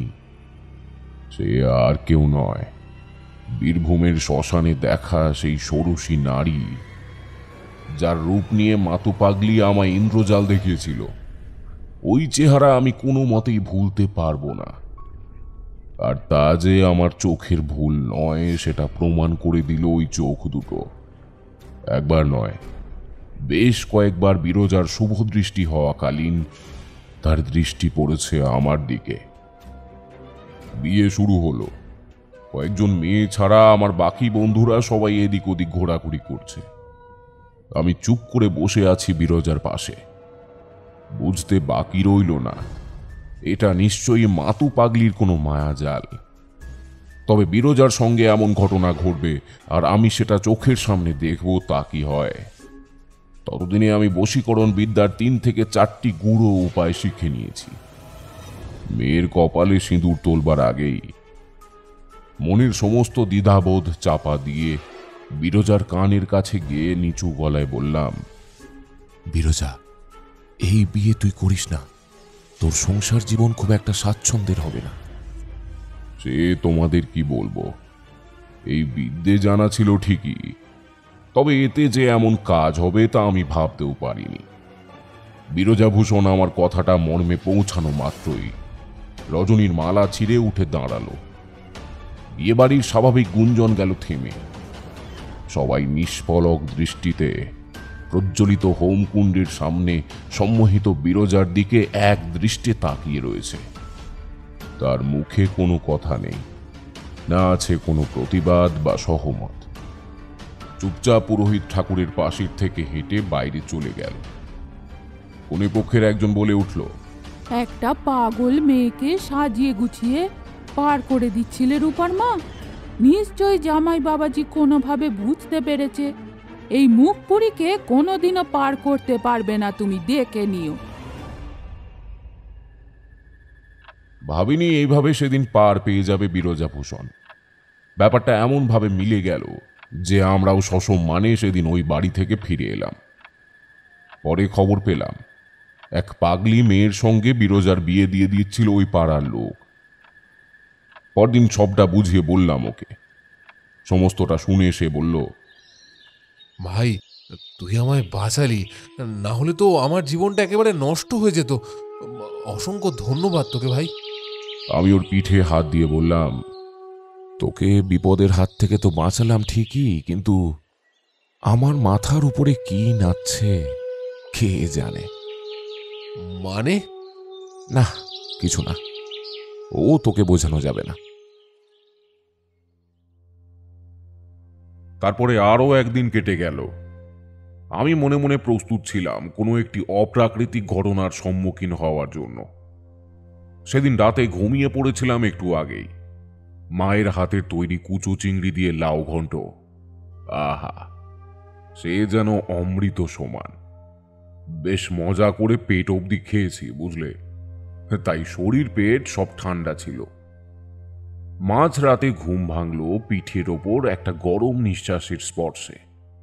আমি ডান দিকে পাশ ফিরে শুয়েছিলাম, আর নিঃশ্বাসটা পড়ছে আমার পিঠের ঠিক মাঝ বরাবর।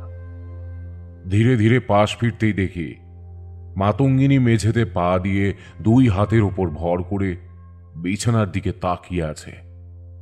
আমি পাশ ফিরতেই ভয়ঙ্করভাবে হেসে উঠল, কিন্তু সেই হাসিতে কোনো শব্দ নেই। স্বাভাবিকভাবেই আমার মুখের থেকে আতঙ্কের আর্তনাদ বেরিয়ে আসছিল। এমন সময় মাতু পাগলি ঠোঁটের ওপর আঙুল দিয়ে আমাকে সতর্ক করল। বলল, চুপ, একদম কথা বলিস না, সবাই উঠে যাবে তো। শোন, তোকে কটা কথা বলতে এসেছি অনামুখ। জীবনে কোনো কাজই তো গুছিয়ে করতে পারলি না, সবই তো অপ্রাপ্তি। হ্যাঁ, ছেলেটাকে দেখলি, বুঝলি, তবু গভীরে ব্যাপারটা না জেনেই চলে এলি। পিচুস কথার অর্থ কি জানিস? কি মা? মাতঙ্গিনী কিছুক্ষণ চুপ করে থেকে আবার যতটা সম্ভব নিঃশব্দে হেসে উঠল।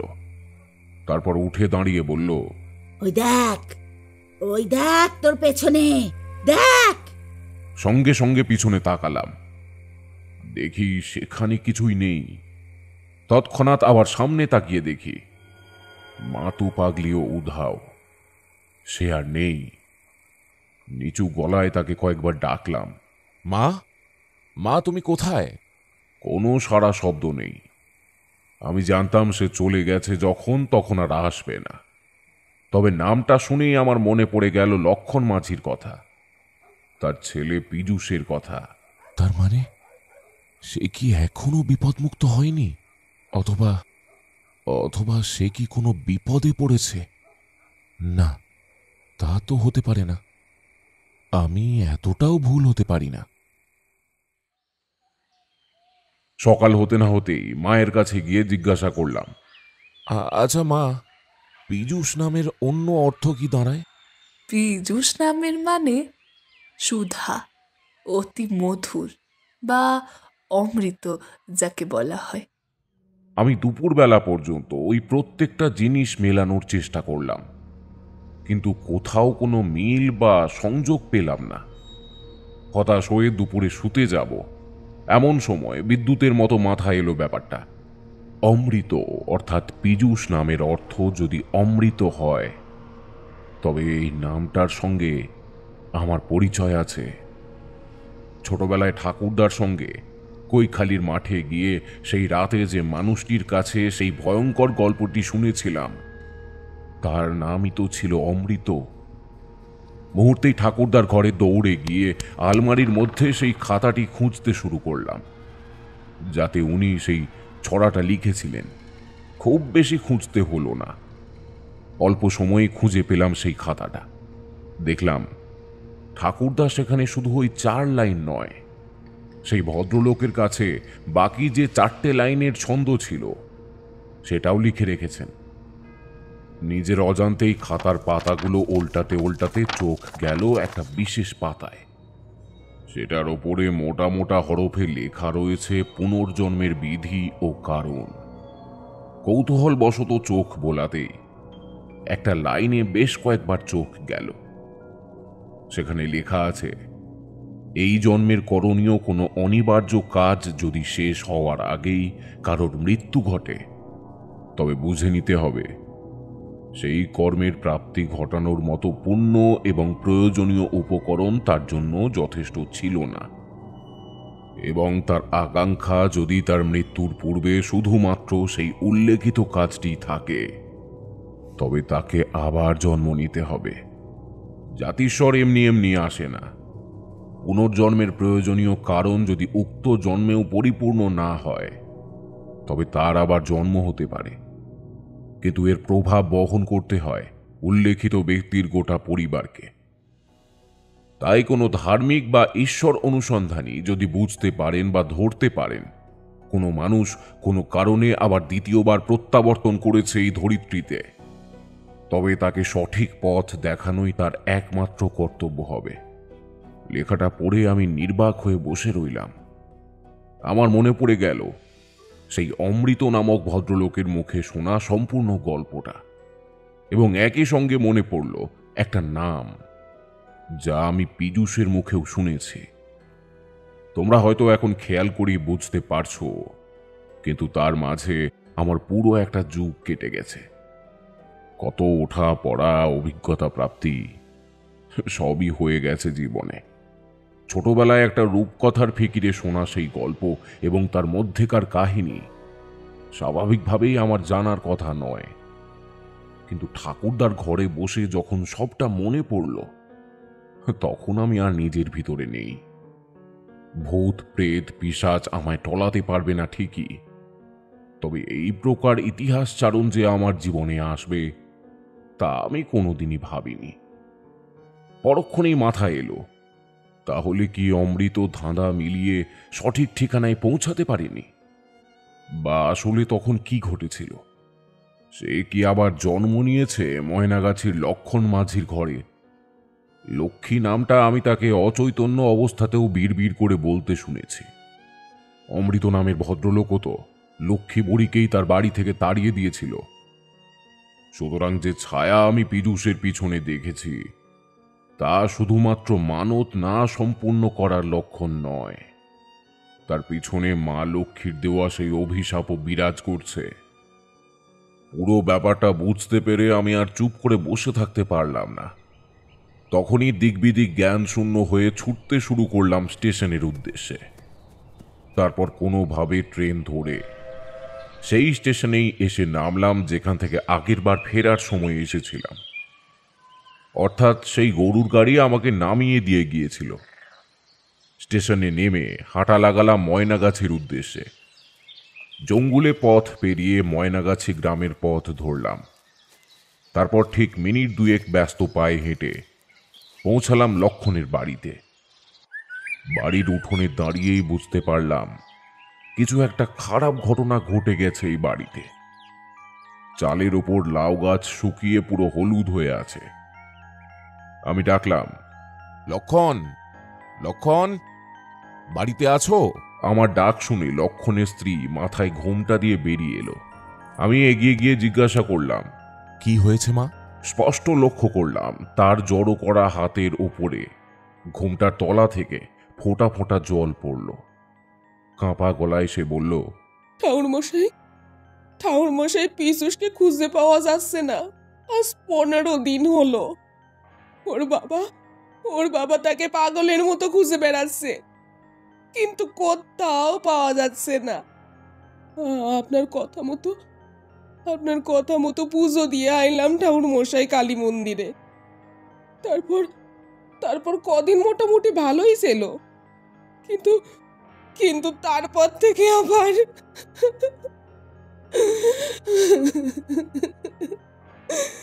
আমি তখন বেশ বুঝতে পারছিলাম এই কর্মে আমি এখনো কতটা অপারগ, কতটা অযোগ্য। তন্ত্রমন্ত্রে দীক্ষিত হওয়ার পরেও তার হাত দেখেও আমি বুঝতে পারিনি যে সে জাতিস্বর। কি করব, কোথায় যাব, এইসব ভাবছি। এমন সময় লক্ষণের স্ত্রী বলল, ঠাকুরমশাই দিন 20 আগে একজন সাধু আইছিল বাড়িতে। আমি তখন গেছিলাম নদীতে জল আনতি। ওর বাবা বেরোইছিল নৌকা নিয়ে।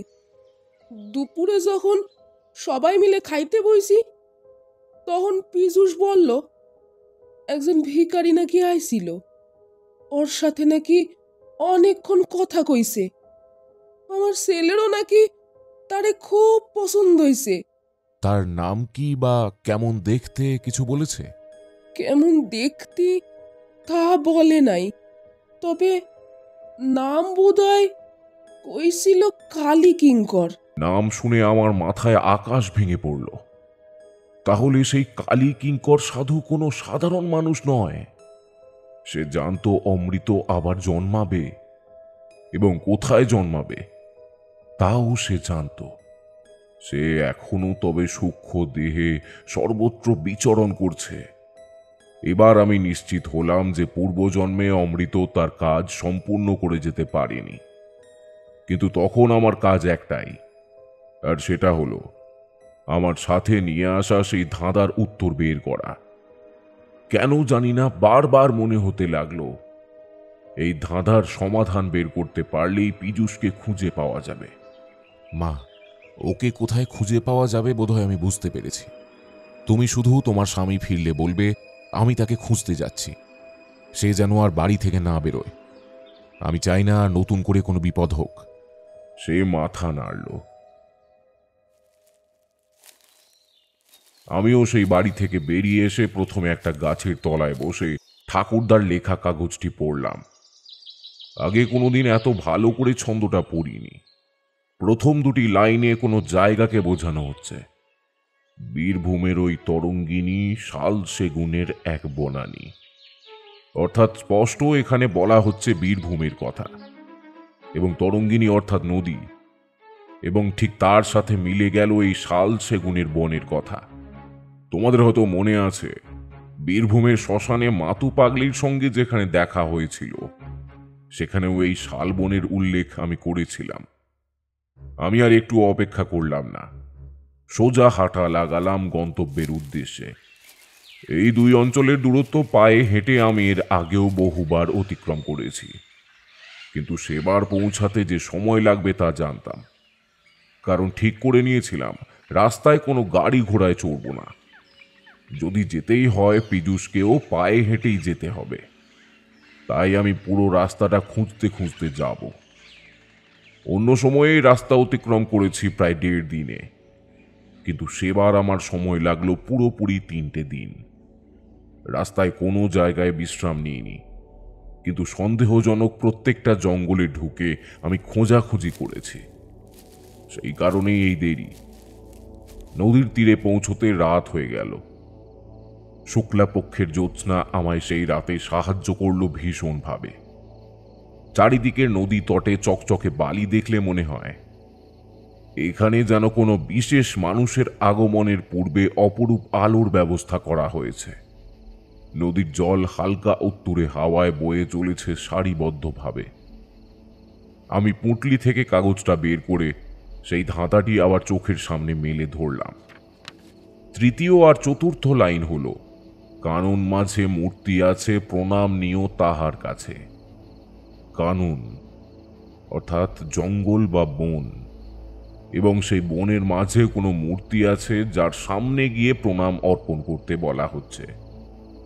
এই জঙ্গলে আমি এর আগেও ঢুকেছি, কিন্তু তার মধ্যভাগ নির্বাচন করা যথেষ্ট শক্ত কাজ। এ শুধু জঙ্গলের পাশে গজিয়ে ওঠা স্বাভাবিক আগাছার ভিড় নয়, দূর দূরান্ত পর্যন্ত বিস্তৃত ঘন শাল আর সেগুনের বন, এবং তার সঙ্গে কোমর সমান আগাছা ও নাম না জানা নানা গাছ তো আছেই। মনে মনে ইষ্টনাম জপ করে ঢুকে পড়লাম জঙ্গলের মধ্যে। রূপালী জ্যোৎস্নার যেটুকু আলো পাতার ফাঁক থেকে ছিঁড়ে ছিঁড়ে মাটিতে এসে পড়ছে, সেটুকুকেই অবলম্বন করে ধীরে ধীরে এগোতে লাগলাম। আশেপাশে শিয়াল ঘুরে বেড়াচ্ছে তা বেশ বুঝতে পারছি। জঙ্গলে ঢোকার মুহূর্ত থেকেই ওরা আমার পিছু নিয়েছে। আমার হাতে তখন কিছুই নেই। এমন সময় হঠাৎ কানে ভেসে এলো একটা যন্ত্রণা ক্লিষ্ট আর্তনাদ। হঠাৎ কোনো সুস্থ মানুষের ওপর তার অগোচরে আক্রমণ করলে তার অভিব্যক্তি যেমন হয়, এটাও ঠিক যেন তাই। ক্রমে সেই আর্তনাদ স্থল থেকে অসম্ভব বেদনাতে কাতরাতে থাকার মতো শব্দ ভেসে আসতে লাগলো। আমি শব্দ লক্ষ্য করে দৌড়াতে শুরু করলাম, আগাছার জঙ্গলকে তোয়াক্কা না করে। শেয়ালগুলো আমাকে তাড়া করছে পেছন পেছন। ওরা হয়তো ভেবেছে আমি ওদের দেখে ভয় পেয়ে দৌড়াচ্ছি। তাহলে ভাবো আমার তখনকার অবস্থা। আমি একজন মানুষের প্রাণ বাঁচাতে যাচ্ছি, এদিকে আমার প্রাণটাও তখন কাঁটায় ঝুলছে। শেয়ালের কবলে সেই প্রথম আমার পড়া। এমন অবস্থায় যদি আমি পায়ে কিছু একটা বেঁধে পড়ে যাই, তাহলে আমাকে ছিঁড়ে খেয়ে ফেলতে ওদের আধ ঘন্টাও লাগবে না। তবে যেটা তোমাদের আগেই বললাম, সেদিন রাতে আমাকে সব থেকে বেশি সাহায্য করেছিল ওই শুক্লাপক্ষের জ্যোৎস্না। অন্তত কিছু না হলেও জঙ্গলের গভীরতা মাপার মতো আবছা আলো আমি সব জায়গাতেই পাচ্ছি। সেই আর্তনাদ ক্রমশ ম্লান হচ্ছে, শব্দের তীব্রতা আরো কমে আসছে।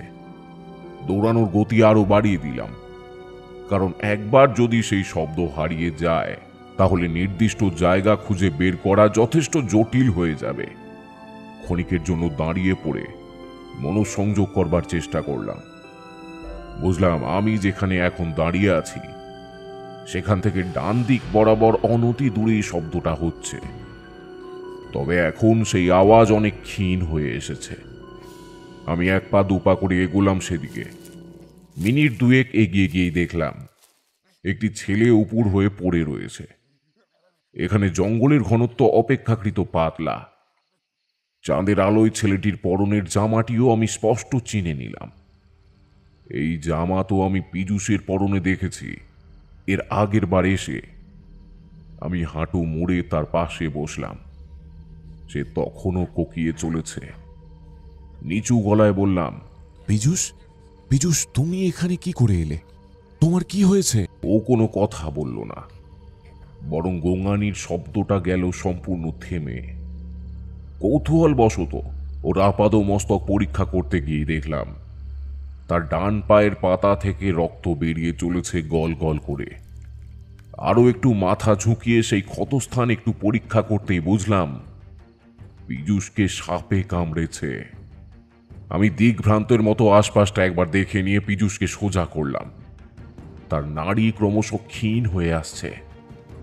তৎক্ষণাৎ মাথা এলো, এই জন্মেও যদি সেই ধাঁধার রহস্য উদ্ঘাটন না করেই পরপারে পাড়ি দেয়, তবে আবারও এই ঘটনার প্রত্যাবর্তন হবে। আমি নিজে সব বিষয়টা জানা সত্ত্বেও ঘটনাটা তো ঘটতে দিতে পারি না। আর মাতু পাগলিও বা আমায় দেখা দিয়েছিল কেন? নিশ্চয়ই আমার এই কর্মে তার পরোক্ষ নির্দেশ আছে। আমি কালো বিলম্ব না করে পীযূষকে 2 হাতে পাঁজা কোলা করে তুলে নিয়ে এগোতে লাগলাম সেদিক বরাবর। মনে মনে বিশ্বাস ছিল যে অমৃত যদি এই পথে তার পূর্বজন্মে এসে থাকে, তবে পীযূষ যেদিকে অগ্রসর হচ্ছিল সেই পথেই পাওয়া যাবে ওই উল্লেখিত মন্দির বা মূর্তি। হাঁটছি আর হাঁটছি, ক্লান্ত পরিশ্রান্ত পা আর বহন করতে পারছে না দুজনের শরীরের ওজন।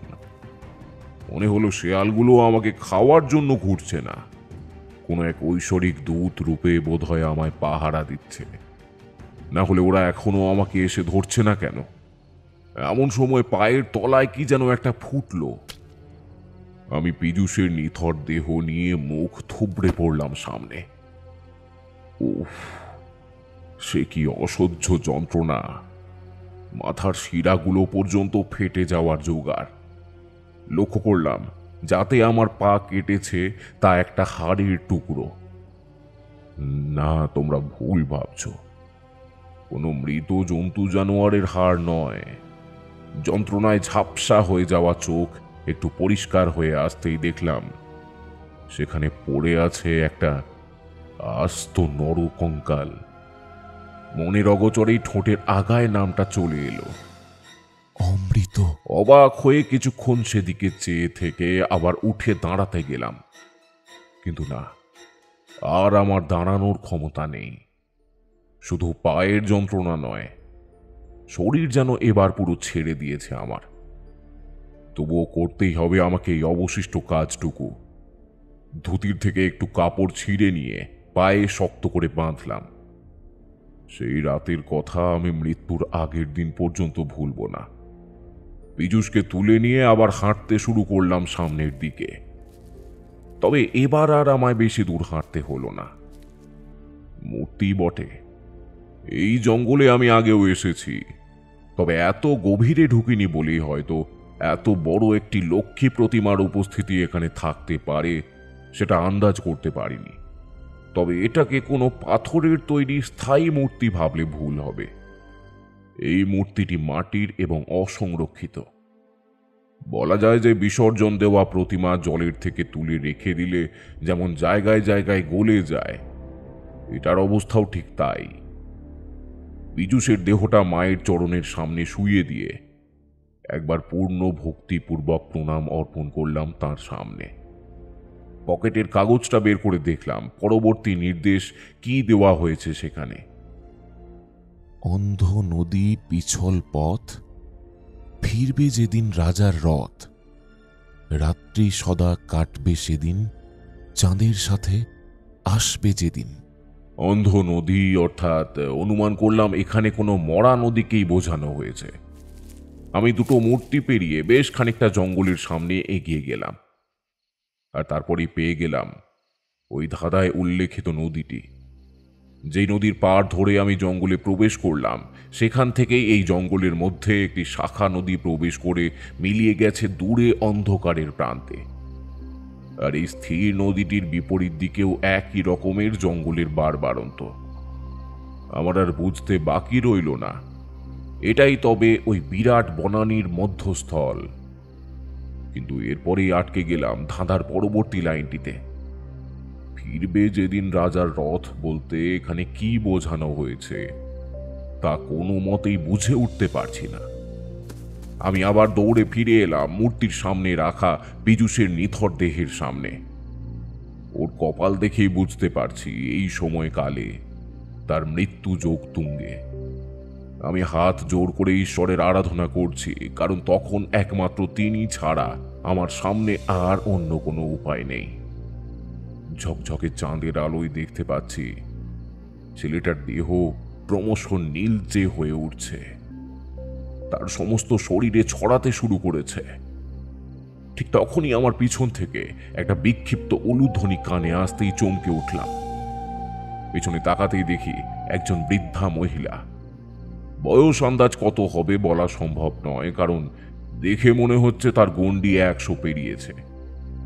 একটা লাঠির মাধ্যমে কোনো মতে হেঁটে হেঁটে আমার দিকে এগিয়ে আসছে, আর মুখে বেজে চলেছে উলুধ্বনি। বিস্ময়ে ভরা চোখে প্রশ্ন করলাম, তুমি কে? প্রশ্নটা শোনা মাত্রই তার মুখে একটা তৃপ্তির হাসি ফুটে উঠল। বলল, চাঁদ, তুই এত বড় হয়ে গেছিস। সেই কতটুকু দেখেছিলাম তোকে, মনে পড়ে? কৈখালির মাঠের এক প্রান্তে চুপ করে বসে থাকতিস তুই। এই বলে বুড়ি আমার বিস্ময়ের পরিমাণ আরো কয়েক গুণ বাড়িয়ে দিল। অবাক হয়ে বললাম, হ্যাঁ, সে তো থাকতাম, কিন্তু তুমি এই কথা কি করে জানলে? আরে, আমি সেই বটতলার বুড়ি রে। আমায় চিনতে পারলি না? অবশ্যই চিনবি কি করে? আমি কখনোই কোনো মানুষের ক্ষতি করিনি। যদি করতাম তাহলে হয়তো আমার নামের সাথে বা চেহারার সাথে তোর পরিচয় থাকতো। মানে তুমি কি বলতে চাইছো? আমার ব্যাপারে তুমি সব জানো? তুমি সব ব্যাপারে খোঁজ রাখো? বুড়ি আমার কাছে এগিয়ে এসে বললে, পারাশরি ওরা মুখস্থ কর আগে, তারপর এই পথে ঘুরতে শুরু করিস। অত সোজা নয় রে চাঁদ। শুধুমাত্র তোর মধ্যে কয়েকটা বিশেষ লক্ষণ আছে বলে সব জায়গার থেকে আশীর্বাদ প্রাপ্ত হয়েছিস তুই। তাছাড়া তেমন কোনো বিশেষ জ্ঞান বা শক্তি তোর নেই, হবেও না। মনে রাখিস চাঁদ, এই পৃথিবীতে এমন অনেক মানুষ আছে যাদের হাত ধরে ধরনীর বহু মানুষ পরিত্রাণের পথ পেয়েছে। তুইও তাদের মধ্যে একজন। নিজেকে নিয়োজিত রাখিস সেভাবে, আর চোখ কান খোলা রাখিস। তোর উপরে কাল ভৈরবের কৃপা দৃষ্টি আছে। আমি অমৃতর বাড়িতে কাজের জন্য গেছিলাম ঠিকই, কিন্তু আমায় সে কূট মন্তব্য করে তাড়িয়ে দিয়েছিল। অর্থের কাঙাল আমি নই চাঁদ, বরং প্রকৃত কোনো সাধক বা সাধিকাই অর্থের কাঙাল হয় না। আমি শুধু মা লক্ষ্মীর স্বপ্নাদেশ পেয়ে ওই বাড়িতে গেছিলাম। সাধনা করেছি টানা 20 বছর। তারপর একটি ছোট মেয়েকে রাস্তায় কুড়িয়ে পেয়ে তাকে নিয়ে সংসার বাঁধি। সেই মেয়েটার কথাও হয়তো তুই জানিস। সে আমার সাথেই থাকতো। অর্থলোভী মানুষদের ঈশ্বর একবার না একবার বিচার করেই, তাই তাদেরও করেছিল। কিন্তু ও বাড়ির থেকে কি পেয়েছিলাম আশা করি তুই জানিস। আমি ক্ষতি করিনি ওদের চাঁদ। যা ওদের সাথে ঘটেছিল তা অদৃষ্টই ঘটিয়েছিল। তবে এখানে আরও একটি কথা যেটা তোর অজানা আছে। অমৃত এখানে এসেছিল। বিধাতার ইচ্ছায় ধাঁধার মাধ্যমে ওর এই প্রায়শ্চিত্তের পথ চলাটাকে আরো জটিল করা হয়েছে। সেদিন অমৃত এসে আমায় করজোরে প্রণাম করে বলে, মা, মা আমায় ক্ষমা করে দাও মা। আমি তোমার সঙ্গে যে ব্যবহার করেছি তার জন্য আমায় যা শাস্তি দিতে হয় তুমি দাও, কিন্তু আমায় এরকম জীবিত লাশ বানিয়ে রেখো না আর মা, আমি বাঁচতে পারছি না মা। আমি তোমাকে ক্ষমা করার কেউ নই বাবা। ক্ষমা চাওয়ার হলে তুমি মায়ের কাছে চাও, সেই তোমাকে নতুন জীবন দেবে। অমৃত আমাকে প্রণাম করে আমার পা ছুঁয়ে কাঁদতে শুরু করে। আমি পরম ভোগান্তিতে ভুগছি মা। ছোট থেকে মায়ের ভালোবাসা শিক্ষা কিছুই পাইনি, তাই আমার এই উশৃঙ্খল আচরণ। মা, তুমি আমায় তোমার সন্তান হিসেবে স্বীকার করো মা, স্বীকার করো। আমার চোখে জল চলে এলো। খানিক ভেবে নিয়ে উত্তর দিলাম, বাবা অমৃত, আমার একটা মেয়ে আছে পদ্ম। ওকে যদি তুমি বিবাহ করে আমায় মুক্ত করো তাহলে আমি ধন্য হব। মা, তোমার আদেশ শিরোধার্য। আমি আজই পদ্মাকে বিবাহ করে আমার সঙ্গে নিয়ে যাব। এই কথা শুনে আমার বুক আনন্দে ভরে গেল।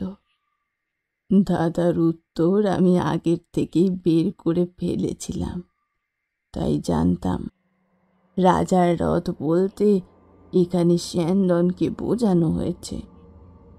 ওই দেখ, মা লক্ষ্মীর পায়ের কাছে দুটো ঘোড়ার মূর্তি আছে। সেদিকে তাকিয়ে দেখলাম, হ্যাঁ সত্যি আছে দুটি ঘোড়ার মূর্তি, তবে তার ছোট ছোট চাকার কাঠামোগুলো ভেঙে গেছে পুরোপুরি। ওই শ্যানদন কথার অর্থই রথ। ওই ঘোড়ার অবস্থান বরাবর মায়ের মূর্তি সরালেই মাটির তলায় ওখানে পোতা ছিল এক ঘট মূল্যবান সম্পদ। তো সেই কথা আমি অমৃতকে বলতেই ওর মূর্তি সম্পূর্ণ বিরূপ হয়ে উঠল। ভেবেছিলাম ও পদ্মকে নিয়ে সুখে শান্তিতে সংসার শুরু করবে, যেহেতু ও নিজের ভুল বুঝতে পেরেছে। কিন্তু হলো তার উল্টো। পদ্মকে এক ধাক্কা দিয়ে ফেলে দিয়ে বলল, হ্যাট বুড়ি, মেয়ের বিয়ে দেবে আমার সাথে, শখ কত! জীবনে কোনোদিনও মাথা ঝোঁকায়নি কারো সামনে, তো এখন কেন ঝোঁকাবো? সে মূর্তির কাঠামোর থেকে একটি বাঁশের টুকরো ভেঙে মাটি খুঁড়তে শুরু করে। আমি বাধা দিতে গেলেও আমায় ধাক্কা মেরে সরিয়ে দেয় সে। পদ্ম সেই মুহূর্তে উঠে দাঁড়িয়ে পেছন থেকে একটি কাঠের দণ্ড দিয়ে তার মাথায় সজোরে আঘাত করে। কিছুক্ষণ ছটফট করার পর অমৃত মারা যায়। আমার মেয়েটিও এই খুন করার পর বেশি দিন বাঁচেনি চাঁদ। ধীরে ধীরে শুকিয়ে যেতে লাগে। খাওয়া দাওয়া প্রায় বন্ধ করে দেয় সে। বুঝতে পারি এই অঞ্চল থেকে বেরিয়ে যদি কোনো ডাক্তার ভর্তিও করি সে ঠিক হবে না। কন্যার কপালে বিবাহ নেই এবং অকালে মৃত্যুর যোগ আমি আগের থেকেই দেখেছিলাম। একদিন সেও আমায় ছেড়ে চলে গেল। পীযূষকে বিধাতা ফিরিয়ে এনেছে শুধুমাত্র পাপের প্রায়শ্চিত্ত করতে। আজ তার বাবারও হয়তো দিন দরিদ্র অবস্থা, তবে চিন্তার কারণ নেই চাঁদ। জানি না দাদার সাথে তোর যোগ স্থাপন কেন করে রেখেছিলেন ঈশ্বর। ছন্দটির শেষ কথাগুলিতেই সেটা বর্ণনা করা হয়েছে। আমি মনে মনে একবার শেষ লাইন দুটো আওড়ালাম। রাত্রি সদা কাটবে সেদিন, চাঁদের সাথে আসবে যেদিন। ঠিকই ধরেছিস, চাঁদের সাথেই এসেছে আজ পীযূষ। চাঁদ কথার অর্থ তারানাথ। অবাক হয়ে বড়ির দিকে তাকিয়ে রইলাম। মনের ভিতরে উত্তেজনার জোয়ার উঠেছে আমার। সেই কি ভয়ঙ্কর তোলপাড়! কোথা থেকে এই বিষয়ের সঙ্গে আমার সংযোগ স্থাপন হলো আমি বুঝতে পারলাম না। চকিতে পিছনে ঘুরেই দেখলাম পীযূষের পায়ের থেকে বিষ তুলে নিচ্ছে একটা 5 ফুট লম্বা পদ্ম গোখরো। নিজের অজান্তেই করবন্ধনী ললাট স্পর্শ করছে আমার। চোখের কোণে জল এলো কিনা জানি না, তবে লক্ষ্মী বুড়িকে একটা কথা জিজ্ঞাসা করতে গিয়ে আমার গলাটা একটু যেন কেঁপে উঠল। মা, মা, এবার আমার কি করণীয়? তোকে আর কিছু করতে হবে না চাঁদ, যা করার পীযূষ করবে। খানিক বাদে পীযূষ উঠে বসল। কেন জানি না এমন মনে হলো যেন সে আমায় দেখতেই পাচ্ছে না। ভক্তি ভরে লক্ষ্মী বুড়িকে একটা প্রণাম করে পাশে পড়ে থাকা একটা ঠাকুরের কাঠামো থেকে বিচ্ছিন্ন হয়ে যাওয়া বাঁশের একটা ধারালো চটা দিয়ে মাটি খুঁড়তে শুরু করলো সে। আমি অবাক হয়ে সেদিকে চেয়ে রইলাম যতক্ষণ না পর্যন্ত সেই কার্যক্রম শেষ হলো। অবশেষে মিনিট 20 অবিশ্রান্ত প্রচেষ্টার পর পীযূষ বের করলো একটি ছোট্ট পেতলের কলসি, যার মুখ বাঁধা আছে একটা লাল শালু দিয়ে। আমি তখন সেখানে একজন অদৃশ্য দর্শক ছাড়া আর কিছুই নয়। পীযূষ লক্ষ্মী বুড়িকে প্রণাম করে তাকে সঙ্গে নিয়ে ফিরে এলো ময়নাগাছি গ্রামে, অর্থাৎ তার বাড়িতে। আমিও ফিরলাম তাদের সঙ্গেই, লক্ষণের হাতে তার সন্তানকে তুলে দেওয়ার জন্য।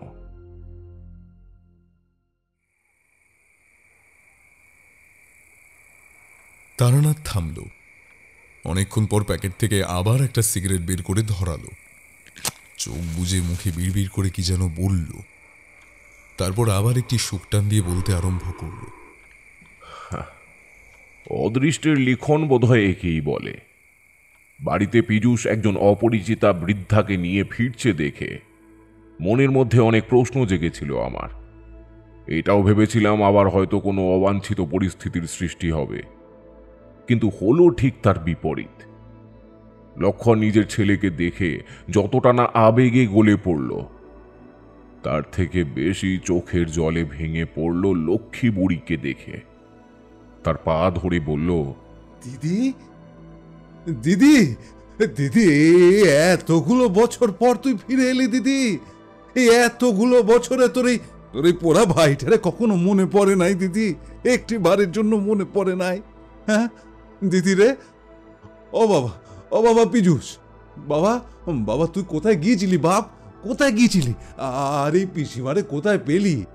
আমি স্থির দৃষ্টিতে লক্ষ্মী বুড়ির দিকে চেয়ে রয়েছি। এই ইশারায় আমাকে পুরো ব্যাপারটা সামলানোর ইঙ্গিত করলে আমি এগিয়ে গিয়ে লক্ষণকে দাঁড় করিয়ে বললাম, লক্ষণ, সব প্রশ্নের উত্তর মুখের কথায় প্রকাশ করা যায় না। আর তোমাদের কোনো কষ্ট থাকবে না। এবার থেকে শুরু হবে তোমাদের নতুন জীবন। নতুন জীবন বললেই কি নতুন জীবন হয় জান? আমি পীযূষের জন্য একটা মেয়ে দেখে রেখেছি। তার নাম পদ্ম। গায়ের রং একটু চাপা, কিন্তু খুব লক্ষ্মীমন্ত মেয়ে। এবার বিয়ে দিয়ে একেবারে শুরু করব সবকিছু। কি বলিস পীযূষ? পীযূষ লজ্জায় মাথা নিচু করলো ঠিকই, কিন্তু আমার মনে আবার সংশয়ের সৃষ্টি হলো। সেই রহস্যময়ী বৃদ্ধা সাধিকা, উনি তো বলেছিলেন পদ্ম মরে গেছে। তবে কি পদ্ম নামের মেয়েটি অন্য কেউ? আমার মনের প্রশ্নটা যেন সে বুঝতে পারল। নিচু গলায় বলল, এই ব্রহ্মাণ্ডের সবকিছু যুক্তি দিয়ে বিচার করা যায় না চাঁদ। সব কথা ভাষা দিয়ে বোঝানো সম্ভব নয়। স্তম্ভিত হয়ে দাঁড়িয়ে রইলাম সেখানে। প্রশ্ন করার অনেক কিছুই ছিল সেই সময়ে, কিন্তু আর এই সময় করতে ইচ্ছে হলো না। মানুষের সুখ শান্তি তো এই বিশ্বের সবচেয়ে বড় সম্পদ। তা সেটা যেভাবেই আসুক না কেন। জয় মা কালী, জয় মা। তারানাথ চুপ করল। কিশোরী দেখলাম সম্মোহিতের মতো তারানাথের মুখের দিকে তাকিয়ে রয়েছে। আমি গলা ঝাড়া দিতেই সে আবার বাস্তব পরিস্থিতিতে ফিরে এলো। বলল, ঠাকুরমশাই, শেষ নাকি? এই জীবন পার হয়ে গেলেও আমার জীবনের অভিজ্ঞতার গল্প বলে শেষ করতে পারবো না তোমাদের। তবে এটুকু জানিয়ে রাখি, এরপরেই আমি গিয়েছিলাম জয়গাছিতে এবং সেখানেই পরিচয় হয় দেবদর্শন মুখুজ্জের সঙ্গে। সেই ঘটনার কথা তো তোমরা জানোই। হ্যাঁ, তাহলে আরেকটা শুরু করুন। আর তাছাড়া এখন কতই বা রাত। হ্যাঁ, সে না হয় হবে, তবে রাত তো এখন প্রায় 10:30। চলো চলো, খিচুড়ি খেয়ে দিয়ে তারপর না হয় আবার শুরু করা যাবে। কি বলো?